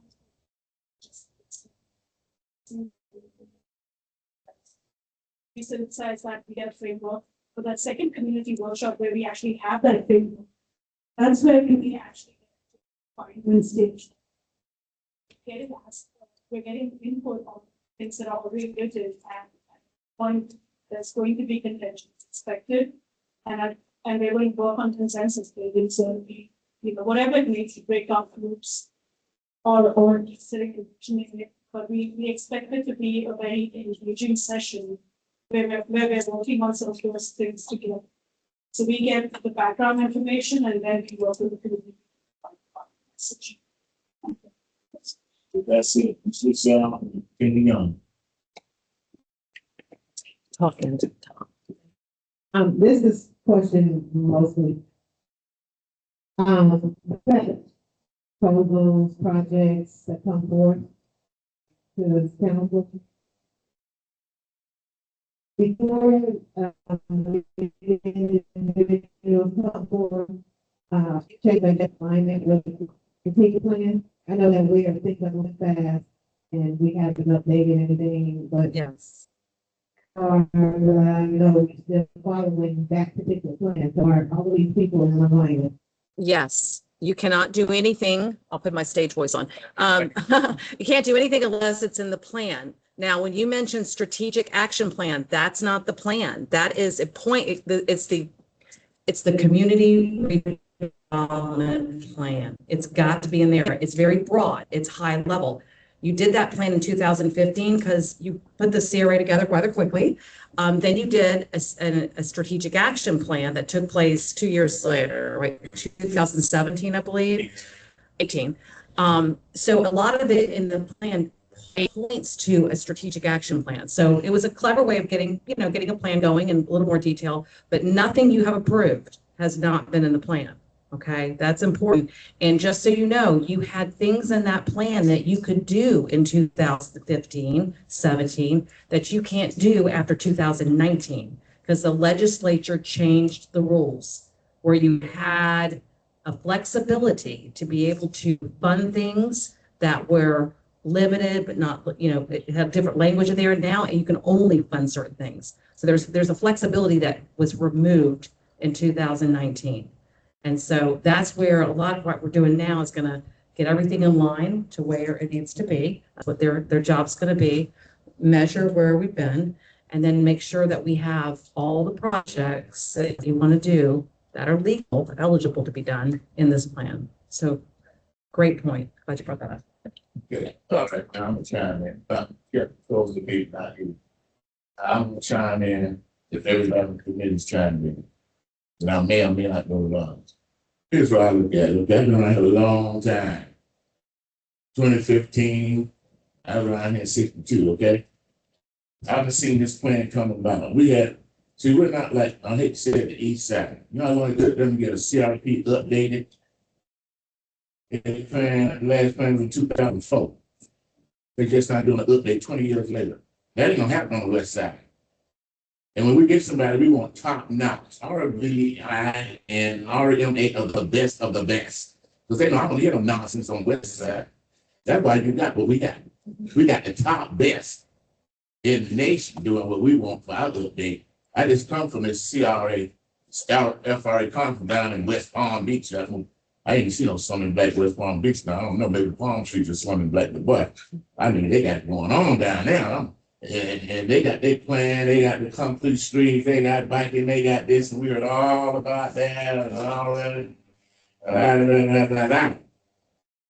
My thing is that we've done more here than our salary. Just think about it. We're doing stuff in the city when it's fun. South City's Park, right across the street, Open. We funded that. We done got street on Main Street paid. Okay, we done a lot with no plan that really, has a lot into it. And like they say, we can't do this, but when we get done with this one, we're gonna be the top notch in the state of Florida. Because why? Number one, we got the best of the best doing it. You heard every step of the way. They talking stakeholders and community engagement. That ain't happening on the other side of the river. See, we're not gonna play that over here. They know when I told them yesterday, I told them the good and bad and the ugly and staff don't want to hear it. I don't care. We're gonna get this right. We're gonna have community input. And we ain't worried about no power brokers doing no power broking deal on the west side. We the power, because at the end of the day, when they got the final draft and all that, who got to make a motion to approve it over here? We do. I mean, we get the vote on it before it ever go to the CRA board, because we just an advisory committee. We don't prove anything. We make recommendations. And I got an issue with that down the road on this agenda. But we make recommendations to go to the board, and they make the final decision on this CRP plan, period. But we're gonna get that final bite after they do all this up there, it's gonna come right back here, and they're gonna be sitting on, if you're sitting here, they'll be sitting on the agenda, says that y'all need to prove the final draft of the CRP, and that's when we say, well, okay, and we'll just compromise. But we the big shot pound broken new leagues. Okay, so that's how I operate. And I went with them. I seen them down there in West Palm. I don't see them walking around the street. We show them the good, bad, and stuff that we don't like and what ain't been done. We do the parts around and all this good stuff. We roll it down on. But the key is this: we're ahead of the schedule because we got to get this done so the legislature don't get rid of us. Because we don't already ahead of everybody when it comes from. We up in 2043. We've already updated when we run out. Okay, so we way ahead of a lot of CRAs in the state, and we got one of the best in terms of men and got into the dynamic, but I'll get in that later. But we had a good session, and I want to thank y'all. Okay, now, do we have time to go ask somebody in the audience if they want to say something, Ms. Brenda? It's up to you. It's a pleasure of the board. Start gentleman back there, raise his hand. Yes, sir. Identify yourself, please. All right. My name is Russell Spears. We're representing the Dr. Walter from the library. Want to ask, do you guys have local partners? And if you don't, like, after the meeting, gaps in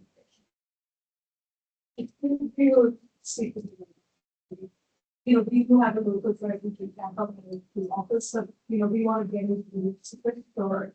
We're open to any situations. We have an environmental company and a consulting firm that we just like talking about how we can assist and help to execute the new plan that's going to be. Okay, with that said, I think that's it on this issue. Thank you very much, and I appreciate you guys, and we're gonna get off and get about it.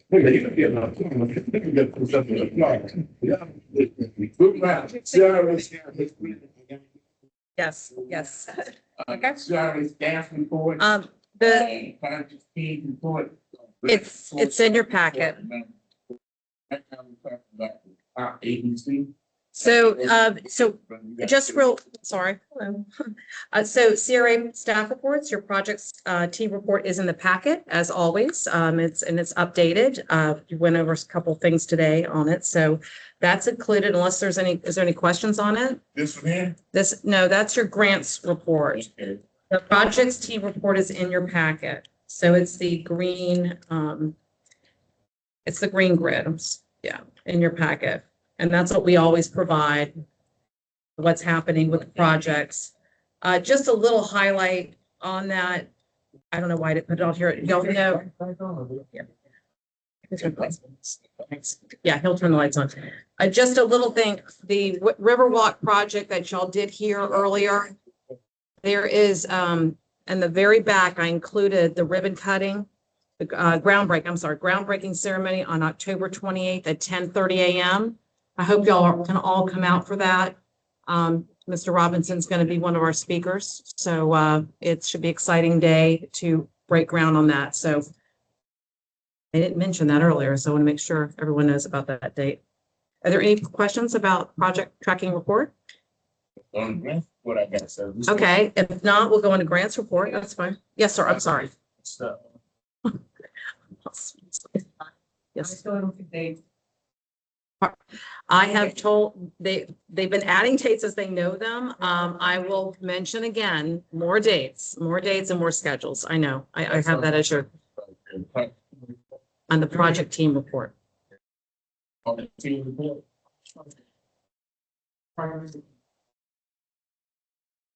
Either nail down in case. The third time, right?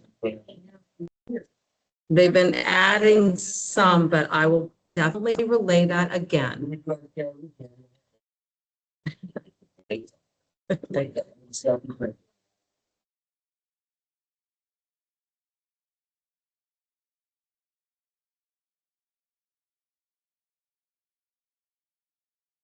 Yes, last time. I just want y'all to know that if you did not make the grants workshop on the 13th, I included the slides in front of you. I know you made the meeting, but there's some people that didn't. Okay, there's just the slides are there. And I just wanted you to know that I provided this. So it's very, if you remember, not satisfied. It's very technical, and, yeah, it was real informative. It's recorded, and I'm trying to get this, to put it on YouTube, because there's some things said about attorney that we're gonna check him on. And that check him down at the conference, we finally rolled over on one. But first of all, I want to correct this. So you got this first three projects of we got going. And it says that I'm gonna be waiting to get in contact with please, for the record. I'm telling you, those three properties are on hold due to the city's not accepting any applications for grants. It's not because I don't want to call them up and go meet with them. It's because I can't. It's on hold. So tell them to put that correctly, that it's on hold because the city is not accepting any more grant applications until such time that we resolve the new procedures and policies. So that's one thing I want to say on that. That's all I got to say on that one right there for right now. And as far as the recap under that same item, if y'all look at that, I'm gonna tell you right now, that we go, I'm putting the honeymoon is over after 10 years of sitting on here. I'm about to tell y'all this honeymoon is gonna be over the rocks in the city. Because on page 7, it was brought up, and I'm gonna really challenge this, because y'all know me, I don't care.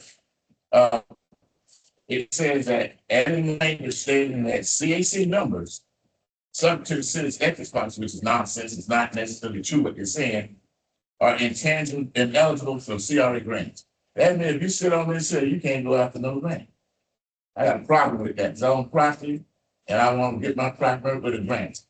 And my issue is, my lawyer is saying you are not proving anything on this. We are advisory, we just recommend, and we ain't approving that they're going to be going after this administrative tool. It never even come before us unless it's a special project or special funding. So they change it over there. In addition, when I asked the attorney, Mr. Shepherd, well, okay, what if I resign? Which I probably might do. What if I resign? He says, you're still not eligible. Well, then that's when I said, that's all. I went to John Bennett. Said, Bennett, Houston, we got a problem. So I don't think the lawyers are getting good advice. This is at the 13th. Some of the people in this room, but they don't look now, was at that meeting. So I'm waiting to get the video because I get the ethics commission, and then I'll understand. You talk where you get me, because I know it's being recorded for the public. When asked to the lawyer, okay, and then subsequent to the meeting, I found out that there was a Florida statute 112 ethics review or ethics decision made on a person sitting on a city of Tampa, ex officio on one of these CAC committees, and the ex committee bring the police for the work. I'm quiet. I'm not that high. Y'all go ahead on. I'm cool. That's okay. That's and so what we found out is what we found out is that, thinking I'm starting to do a lot of research, that the city had an ethics commission, the real Florida State Ethics Commission on the 112 say that that particular individual, his business or his company that got a grant, didn't have an ethics company. But then the city said, we don't care. We want to have it stringent because we got an ethics policy. And I was more stringent, say, wrong answer. But my research said this, you can't just, that's an arbitrary and capricious mistake. Show me the legal opinion. So I'm probably going to be asking for a ethics opinion from the city's ethics commission, which people in this room didn't even know the city got an ethics commission, and perhaps y'all probably didn't know that. And they've got a sitting 13 city judge on it. They got some other people on it. So I'm going to ask your opinion. They have a CAC number and an advisory position that only recommends stuff and not even recommend it for me getting a grant on my property. So I told you I was going to use my property, because I'm real transparent, to test the city systems. So now what they're trying to do is make it a part of the policy that you can't even participate to completely shut me down. I think that's a little bit aggressive. Okay, but they want to play hardball, they're gonna pass the mic and play hardball. Y'all won't see me no more. Y'all see me down and litigating and out there demonstrating down the city hall like this is unfair. Now, so that's an issue with me because it has never been the policy to not allow CAC numbers. See, they just added this because they got perceived action that it doesn't meet the ethics. They don't have any legal opinions. They ain't got nothing legally from the state ethics commission to go on. It's just that we're saying that our policy is most friendly. That's why I said the city's ethics policy. No, they didn't say the state. But how do we know the city's ethics policy is true? Let me give another one about the city got a problem. Right now, they're in the 11th Circuit Court of Appeals, excuse me, the second district DCA appeal court for being able to do zoning city councils. It's been determined that a judge said they can't even hear zoning hearings because of the way we set up with the charter. The map was to be doing that. Now they just had an appeal hearing or arguments today or yesterday. So that's an issue. The city may not be ready to do zoning unless they get amended charter by a majority vote of the citizens of the city of Tampa. Tell them to keep messing with me now. I'm telling you. I'm not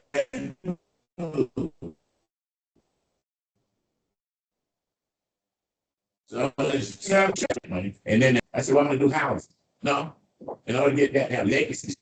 The legacy means you don't have to put the match on my property for 20 years. So I ain't got that.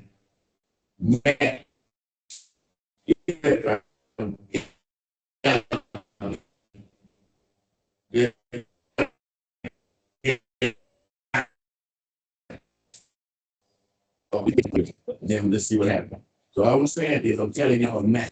That's the way I'm going. That's what my family is telling me. And I ain't backing down because I think that that is the onerous thing. And even if I resign, it only says that I could participate. So I'm waiting to get that video. So that's the problem I got that video. And there was other people there in the room tonight asked those questions. And man said that he got up there and said, the lawyer said he did say that CRA funds is free money. Now I'm sitting on the front door and heard that. The killer counselor heard that. She got to say, sir, why are you saying free money? I didn't say that. I did. Now he said he didn't say that. Now I heard him say it. Okay, so what we're going to do, we're going to get that video there. And if he said that, he don't have to apologize to Joe Robinson, because we went down to the conference. I'm being real. We went down to this. So, of course, Joe Robinson waited for his chance to get it. So I waited to the legal section where he had it in the legal, every section they always have right there. That's why I stayed down. I flew down there and flew back. So I had to stay late. Legal topics. I waited.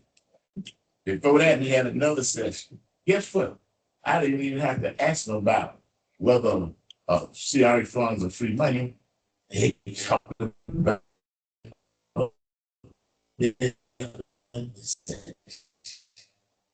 all four of them said, no, it's not free money. And then when we got legal time, the big said in that discussion, the Robinson, you know, there's no free money with salary money, it's taxpayers' money, and it's TIF money. Okay. I told him I'm gonna give him a pass. I'm deal with this when I get back to Tampa. That's what I'm telling you on the ready in front of everybody. Get ready because that is reasonable for citizens to be excluded when we only up sitting here doing recommendations. Even our charter, right?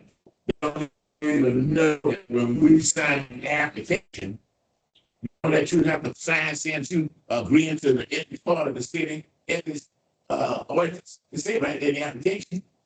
So I know what it said, and they don't say nothing there, but I can't participate. Ineligible is the word. So we're gonna find out if y'all ineligible or you're not ineligible, but I ain't gonna give up my rights like that. And this ain't been approved yet. The search ain't nobody, and condemning nobody. So they know that it ain't fair. And the whole reason we had the October meeting is because we went to city council back in September and told them that that ain't fair. You haven't, they come on, you see what you they gave you tonight? This ain't what we want. But see, I'm putting them past some this Brenda. I just want to wait for the night to see what they gonna give us. This ain't what you want. What we want to see is what we asked them that night was what Ms. Hurtake told them to do, and they ain't done it yet. They're supposed to give us the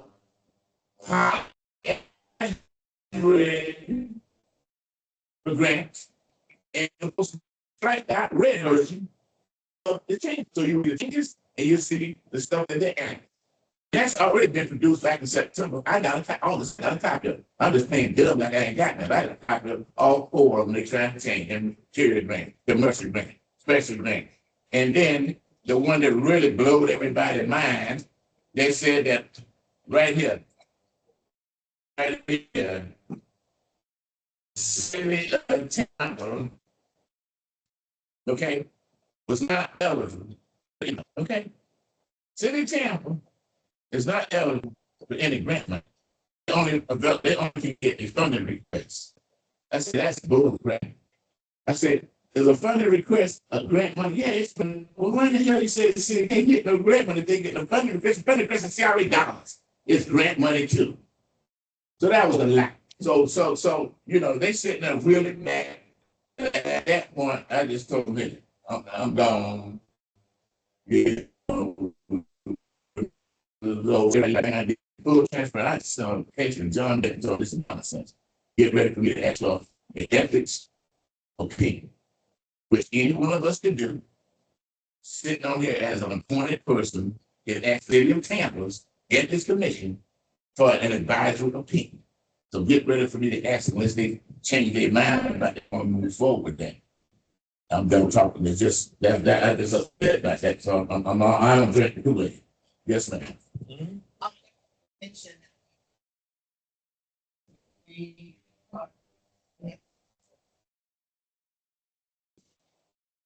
That it makes sections of the city's ethics ordinance that we agreed to, and that's in the last 3-4 pages. And they have the certain sections that they want us to be aware of. They don't have the whole thing. Others they said, no, they put the section down verbatim for us to make sure and you sign saying, yes, I agree.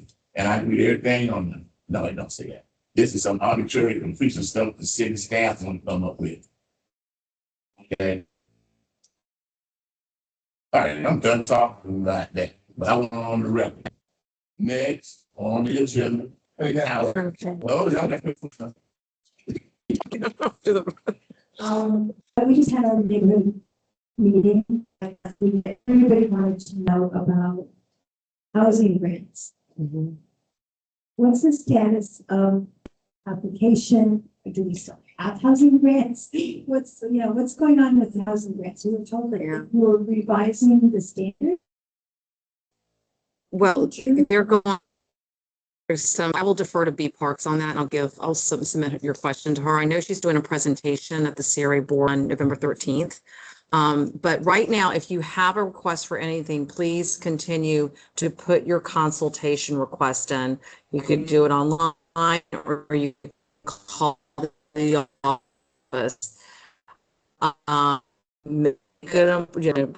Request for a consultation. Keep going because it gets you to get back to you. Okay. There is no thing or anything you can do with a commercial grant right now. There's not to send an application. Period. If you didn't turn in one complete by September 10th, you're not even getting moving through the system. Okay, so they told us that everybody was noticed that you had to have it in by September the 10th, and unless you had one completed to their satisfaction of being complete, their definition, then it would not move forward. Hence this big yes. And so therefore, they also said at that meeting, there will not be doing any free meetings, anything with commercial grants until this has been approved by the CRA board. So they waste your time submitting, but they don't tell you they're not taking applications, is what they told us at the meeting. So housing, She was asking about the housing. Yes, yeah, you can try, but then at the same Yeah, time, housing. you have one to these more people.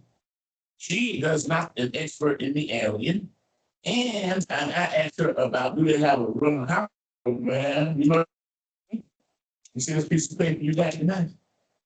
Go to the housing survey and put your question in there so that they will be able to look at it. Because right now she don't have the time, she's busy, and she don't even know if she can get an appointment. She's sick. So if you want to do some of the housing, and the housing survey, ask your question next. I'm gonna ask them about. I got a Riverwood City have a rural rehab program in vacant housing, which they don't have. They only have a rural rehab housing for occupied. There's no that concerns to me. No. Okay, that's it. I'm done talking. I don't listen to that. Mr. Brewer, I want to reiterate the frustration that I'm hearing from a lot of people in the community about these grants and how long they were down. The fact that it's down now, the fact that people have submitted grants and received, and they just wind up in a drawer and nobody's doing anything and they're not being instructed really to move forward and everybody seems to be understaffed and overworked and you hear the same thing. And the part that I find shocking is how quickly a special project can go through where $10 million suddenly falls into the Riverwalk. And that happens real easy, but the average citizen can't get $5,000 for the roof, and you're gonna go through all these students. And from the city, we can't staff the people to help the citizens of this community that are trying to improve this community and eliminate slum and blight. But yet they have all the staff in the world to be able to make sure that their special projects grant gets pushed through because they're over budget because of poor planning. I don't understand how everybody doesn't stand up and get really upset about this. Because it's pretty obvious what's happening. And it won't be long before there's more money. That's it. There's gonna be more special projects. There's gonna be more stuff. It's pretty disgusting. It's a failure of government from the top down. Well, I'll add to this, not me, don't go there. Here's the lesson, and on this. So this is important. This is, people be talking about what y'all do. That's why we doing the parts ourselves. People asking, we want to see some. If we hadn't done that, we may not be embarrassed right now. What have we really done that's different? Because most time people, that's one of the things they told us at the conference. Visualization for CRAs is very important. Because how many times people say, well, what is the CRA? What did y'all do? What have y'all done? This is all we heard at the conference, just continuously telling us to make sure you have it on the word, you have it out there on the web, you have it out there, you make sure you get the news on, make sure you get what they have, but then you got to get that out there. So I'm known to do nuclear. The first thing I do call you, especially come down here and just take this whole thing out. I'm on video and everything. I really have this one. But if they want to play that game, then we're going to go that game. Because I'm not scared to call in the power to be to do what needs to be done. Moving right along. Miss Brenner, we're now at manager's report. Oh, good. So, I think I just have, I think we've gone over most of it. Redevelopment Conference, thank you very much, Chair Robinson. He represented West Tampa, and it was a conference, and we gained a lot of intel. So that was a very, very good conference. The other thing I'm presenting to y'all tonight to get on your calendars is the 2026 meeting dates. So I thought we could just keep the same cadence that we did this year, third Tuesday at 5:30. We're not, of course, having we only have one more for this year, November 18th will be our last meeting for 2025. Then we'll have a nice holiday and then we'll reconvene the third week in January. And we'll continue forward until July and we take another break because we need a break. And then we'll, finish up the meeting. So, we're looking at meeting dates for amongst all the CACs. I went ahead and plugged these in. We're in this building except for one date. There's always one that they can't accommodate. And I believe it's the June meeting. So I thought that would be our opportunity to go to the Martin Luther King Center. So it's, it'll be our little retreat day, okay, that we'll go over there. So they've already locked us in. The dates, if y'all would like, that would be fine. Sure, thank you. Yeah, I put in and if y'all approve this now, I'll go ahead and get them on your calendar. I'll send a calendar invite. The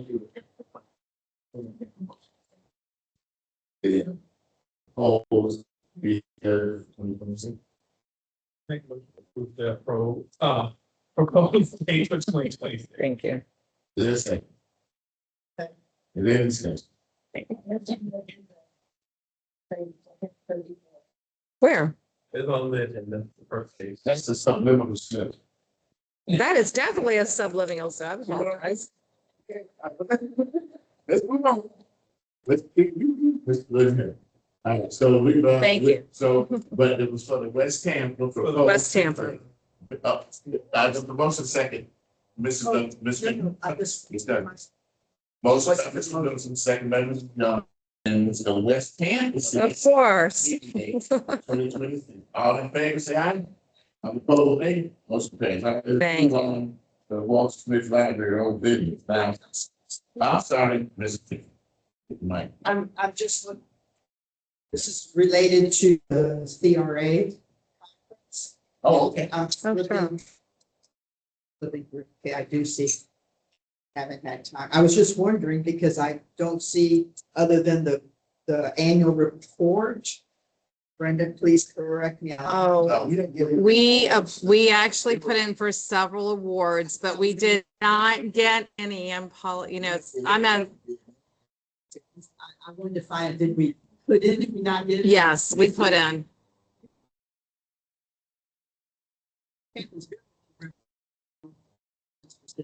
Every year, so I was very I mean, if you notice, it was highly stacked there. Okay, that West, we went to West. And they got. Yeah. I'm telling you, if it wasn't Miss Brenda, I would have been sitting on the floor. She had sitting at the past president's table. I was all up front, man, and I will say this good thing about it. I will say this. Mrs. Henderson, I don't have a book here, but Yes. Mrs. Henderson, I don't think I had an extra book, but Mrs. Henderson received an award, and her daughter, Ariel, and she received the Florida Development Association Lifetime Achievement Award. The late Councilwoman Gwendolyn Henderson, and she received that award, and they haven't given that award out in 15 or 20 years. Sure. So they saw fit to give it, and Brenda was part of that, getting that, making it happen. And so that was something special. And Miss Ariel, Danny, her daughter, Jonathan, spoke, and the song there to the box. It was a really great night standpoint. From this, Brenda is no longer on board. But guess who's on board now? That was elected, Cedric McCray. So Cedric McCray and John Bennett already got the picture. So Cedric McCray is now on the FRA board. So we have this thing, from Tampa, that is sitting on the FRA board. So we got the FRA. See, Mr. Cedric McCray, official board. Yeah, I mean, they're listed. Yeah, they're listed. And just a little history. I took over the board from Jeanette. Jeanette was on the board. Oh, really? And before Jeanette, it was Vince Pardo. And Jeanette is also a Lifetime Achievement winner. So we have a star in the board. CAC. So anyway, the torch is now in Cedric's board.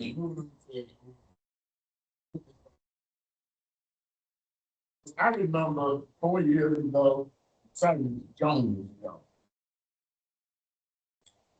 How long have we been trying to get walkers through like museum for him? moving forward, I think we made motions to approve that we want to support it. I just want to reconvene. Did we support that? Yeah. Does anybody remember that? Yeah, we supported that, right? Okay, and then it's changing in administration. And it's changing in how grant application proceed. How do we get from, okay, this now you gotta go get a special use grant, now they got a whole other name, now you gotta get a further. The city, you're absolutely right. However, there's a good thing in this at the end of the life. Here's the deal.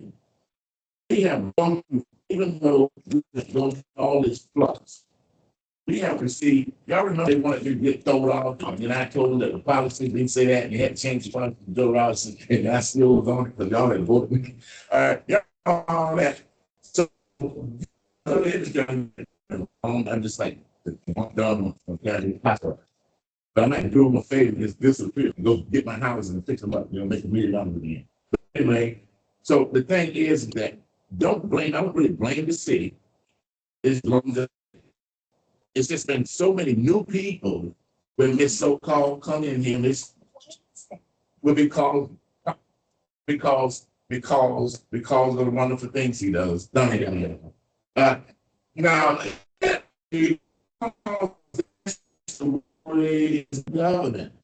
And so what we have to do is respond to fifth graders.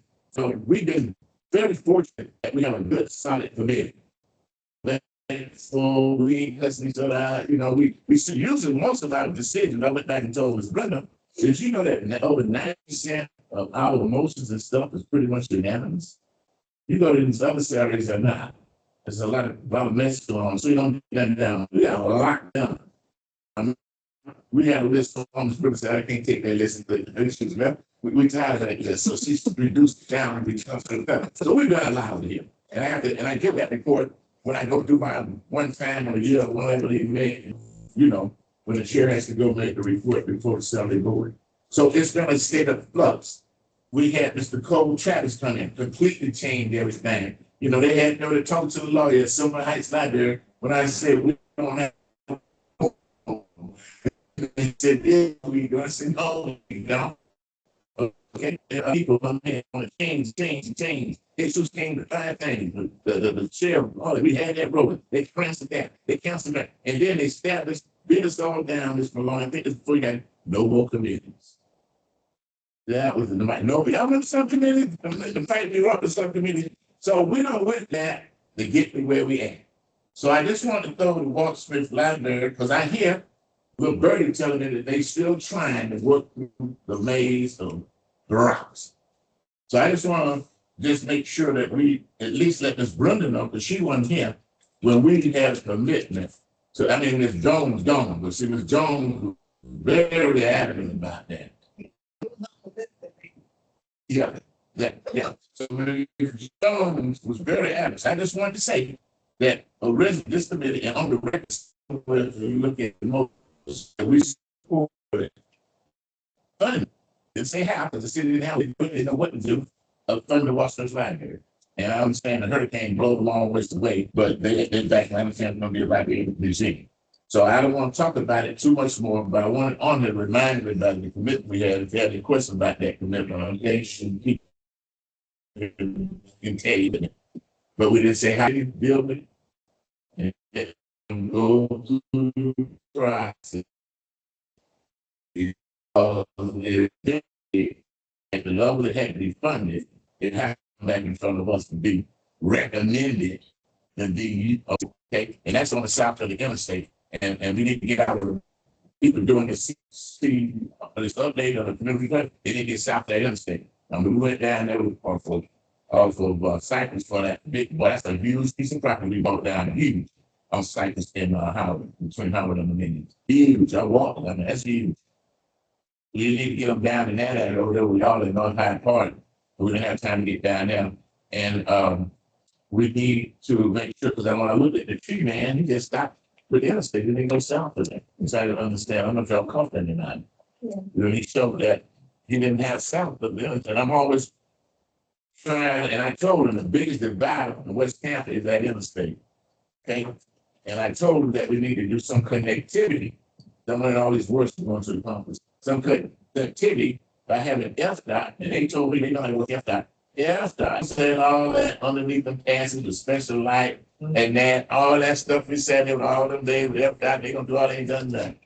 Okay, but we're gonna get to that. The CRA plan says that, then we can do that. And one of the biggest things we heard down there is, if it ain't in the plan, don't do it. And I learned a new word for you. The new word is future black. That we future black, we can plan, we can put in our salary pre-plan future black. The lawyer said it ain't called future black. This is a sticker for what it says in the statute. He said it's called he called it prevent future black. So y'all but we make sure that we put in there something about preventing future black. Let me example. What is future black? They came up in a discussion. I said, well, here's future black. Okay. We have something I still already planned to provide funds to restore that back. Because otherwise, the state of like is doing over there by the beach now and look slummy black with all that stuff laying around, trash everywhere. So that's an example, a real example of what you mean by prevent future blight. So we have something in the building, because remember, and I told them about epidemic. I told the people when we went, say about epidemic. No one COVID hit. And you guys, part of the shit that come to us and want to get interest from our money we have to help businesses get back started. We was the only CRA that had in our plan something close to epidemic support with the COVID. The rest of them didn't have the COVID, is the newest. So they decided that now I'm going to leave you. Next time plan, you want to make sure that if we can plan an epidemic, COVID, some kind of disaster, something like that, that we'd be able to have something to do. So that's the plan ahead. That's all I want to say about the Walter Smith. I know he said back there, but we don't want to say nothing to you, but we want you to go through the system. But I want on the record that our group, we was in support for this thing over 4 or 5 years ago. We still money give it. Yes, ma'am. I'm just going to motion to confirm our support for the I was gonna move that we really affirm our support for the Walter L. Smith Library. Is there a second to the motion? Is there any discussion? All in favor, say aye. All opposed, nay. Motion carries none. Thank you very much. Real quick. I like the sound of that. That's David. That's David. I don't know what's going on.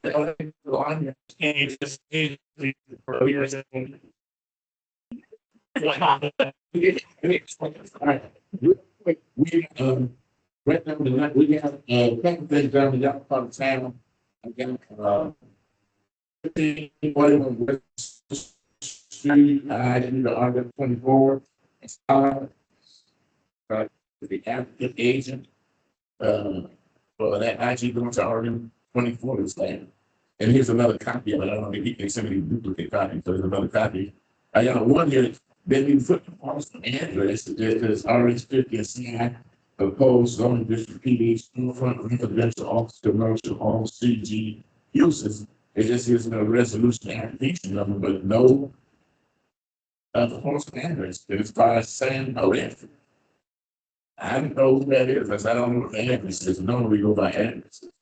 This one is at 302 North Oregon. It's IT currently vacant. And it proposed zoning said in place for rezoning RM 24 multifamily. And it's Philip Lindsay, agent for Richard Robinson. No relation to me. But all this conflict going on, no relation to me. My name is Jordan Dashman. And then we have one here, 2918 West Cherry Street. The lower oak, one remove it. Has this. We have one with 23 Street, and Mr. Jones, and he's on 12 West Street. allow residential use in a commercial zone products and the rest. From Steve Barnes, the applicant, and Steve McLean. And then we have screening parcel along platted lot. Evan B. Foles, select the main homes, it was, something real small, 1710 St. Conrad Street. Is that interesting? And the final one I have, I think I was set 302 North, 49 Street A and B. IG vacant to, that's all I, announcements of information, nothing, these are we see. But not so much an announcement, you had a chance to discuss it briefly. I know I sent you an email, Mr. Rumber, about the interaction you indicated that you could be working on, a new contract is the. Yes. Yeah, I mean, an understandable mistake, they thought the contract ended, so it's fine, I mean, I'm you have to see them go back out, clean up, it was. Did y'all see him clean up today? I hope so. I didn't see anybody out here, but, Yeah. So we have the West. We saw it yesterday when we were walking the district. So it was embarrassing. It was a mess. So there was a misunderstanding. They went out there today and cleaned it all up. They're going to continue. They had a 90-day extension on their contract. They just somehow didn't the town last week working, and I don't know. But anyway, they're back at it. So it was. He gave a video. And the beans are full. Yeah. And I told them we need to get a new, they said they can come up with something, some kind of new, we gotta get a new type of thing, thanks. So in the new contract, we are including the liners. They're going to be responsible for them because it's just a nightmare. Liner can, then solid waste can't service it. And so it should, thank you. Actually, it was great for our consultant to see that it's worse. So, yeah. one of the other questions was, and maybe it's something that we should have talked about during the neighboring process, but really having to do with that intersection in general, Main and Albany. We were talking about the light and the fact that the flashing light is causing a problem, and removal of the stop sign or removal of the light is going to cause more problems.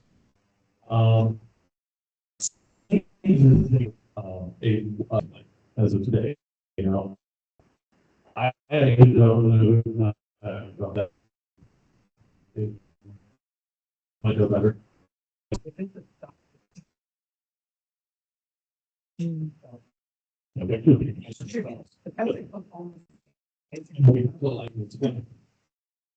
coming. Yeah. They painted those, there was no indication of stopping here because there is not a stop.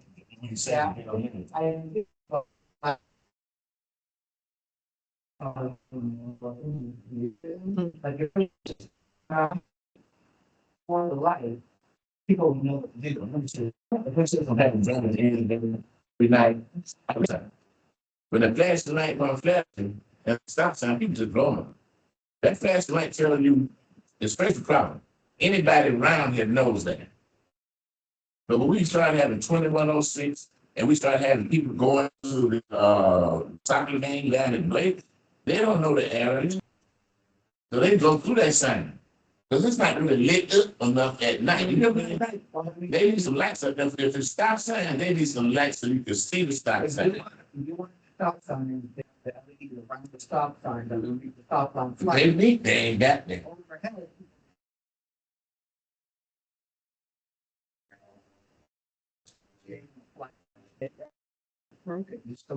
Well, no, they put flashing light.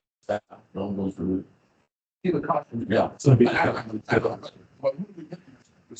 I will look into this with mobility because that light's supposed to be coming down. I mean, it was only supposed to flash like 6 months or something. It's way beyond that. So I will get with.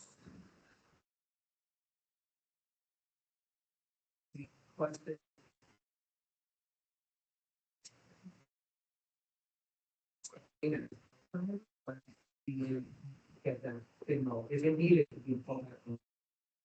Just to get with the people there. Right. So I was just, but,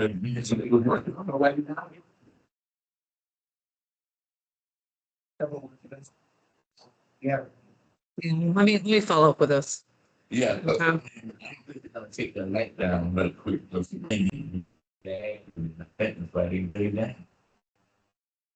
just, it's supposed to be.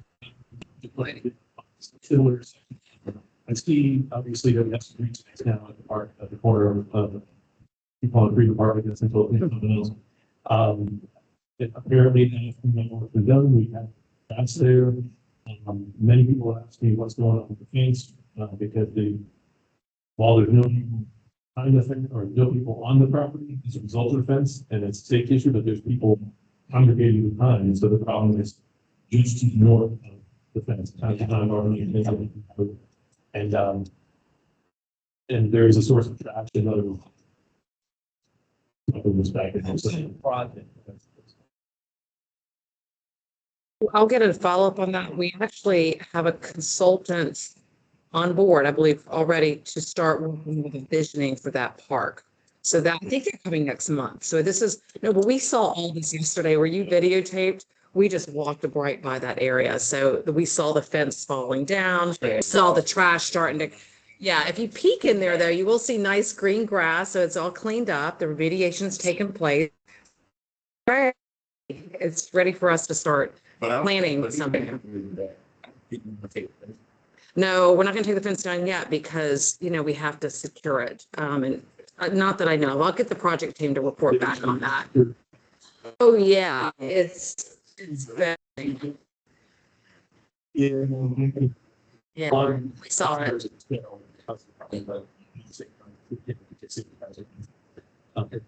It becomes an eyesore, but if it has to stay, we're again, but those would love to make sure they can down properly, those temporary fences. I know. And some weeks to go to over, the development. Those folks, so thank you very much. Thank you. Anyone else have any announcements? Miss Oak. Second, Mrs. Smith.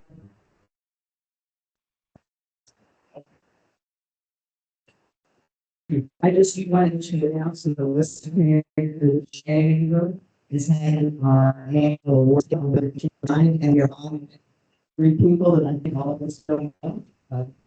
Opportunities and property research that they do. And the more from Housing Manager is the man of the year, and Audrey Paris from Mr. Empanada is the woman of the year. So really very honorees. So if you are interested in attending, just go to westcampandchange.com and it'll all the information. It's yes, from 6 to 9. And Mr. Chairman, if I may, I don't know if Mr. Smith wanted to speak very quickly. I'm speaking, I'm not gonna get to a conference. Okay.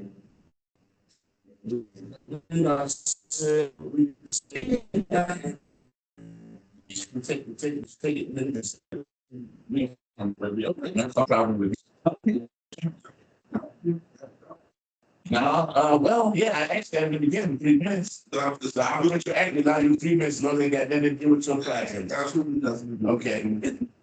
So, on November 1st, Saturday, November 1st, we're having a burning the bill protest at Dr. Waltell's library courtyard.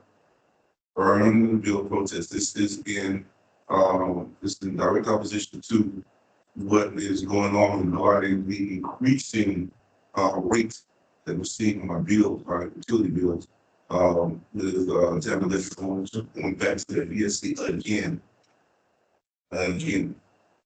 to increase the rates, and people are suffering terribly because of it. So we're going to be doing there will be a press conference there. Again, it's from 9 to 1. 9 to 1. What date is that again? That's Saturday, November 1st. Oh, November 1st. Yeah. There will be food. Great. All right. Now, there's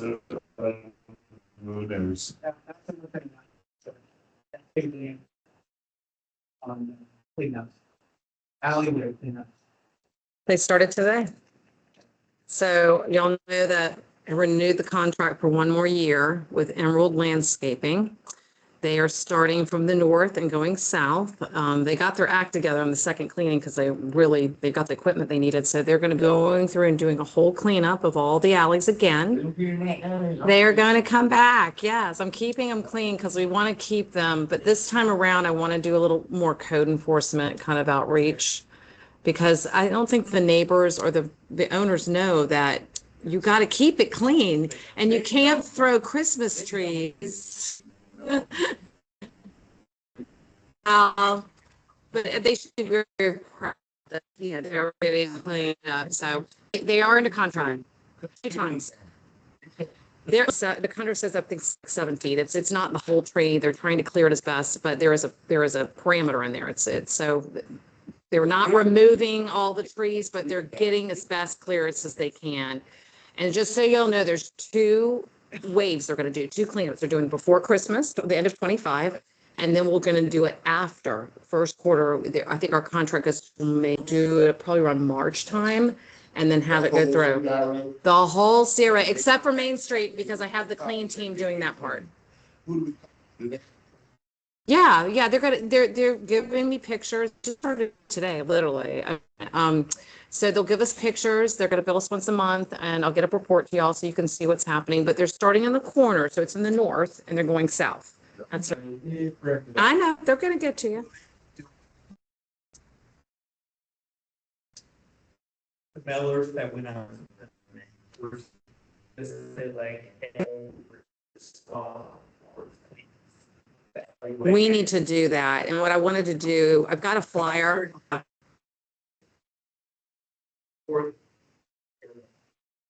Good.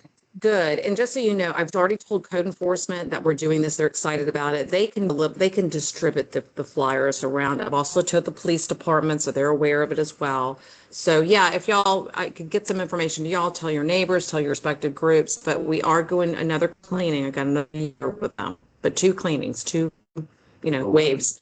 One thing for the rest is the city, be able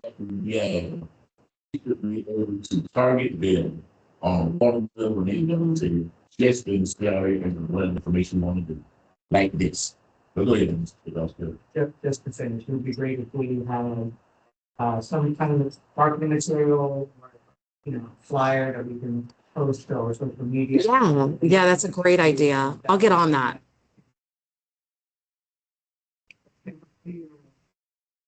Yes. Yeah, and they have SAM signs. So if they're in the alley, it has CRA, courtesy cleaning. This is going on. And there's a phone number, a call, which I think is mine. Good. Yes, sir. When are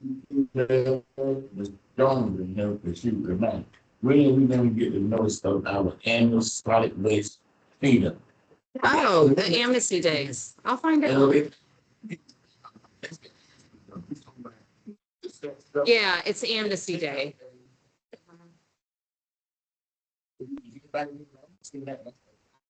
Was it announced? It should be on the website. You're right.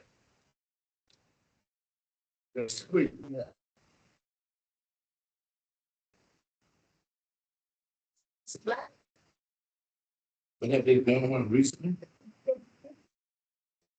This week, this Okay. Y'all just certainly even got us down here, man, because we saw God around here. Right? We sure do. I mean, that's not my word, man.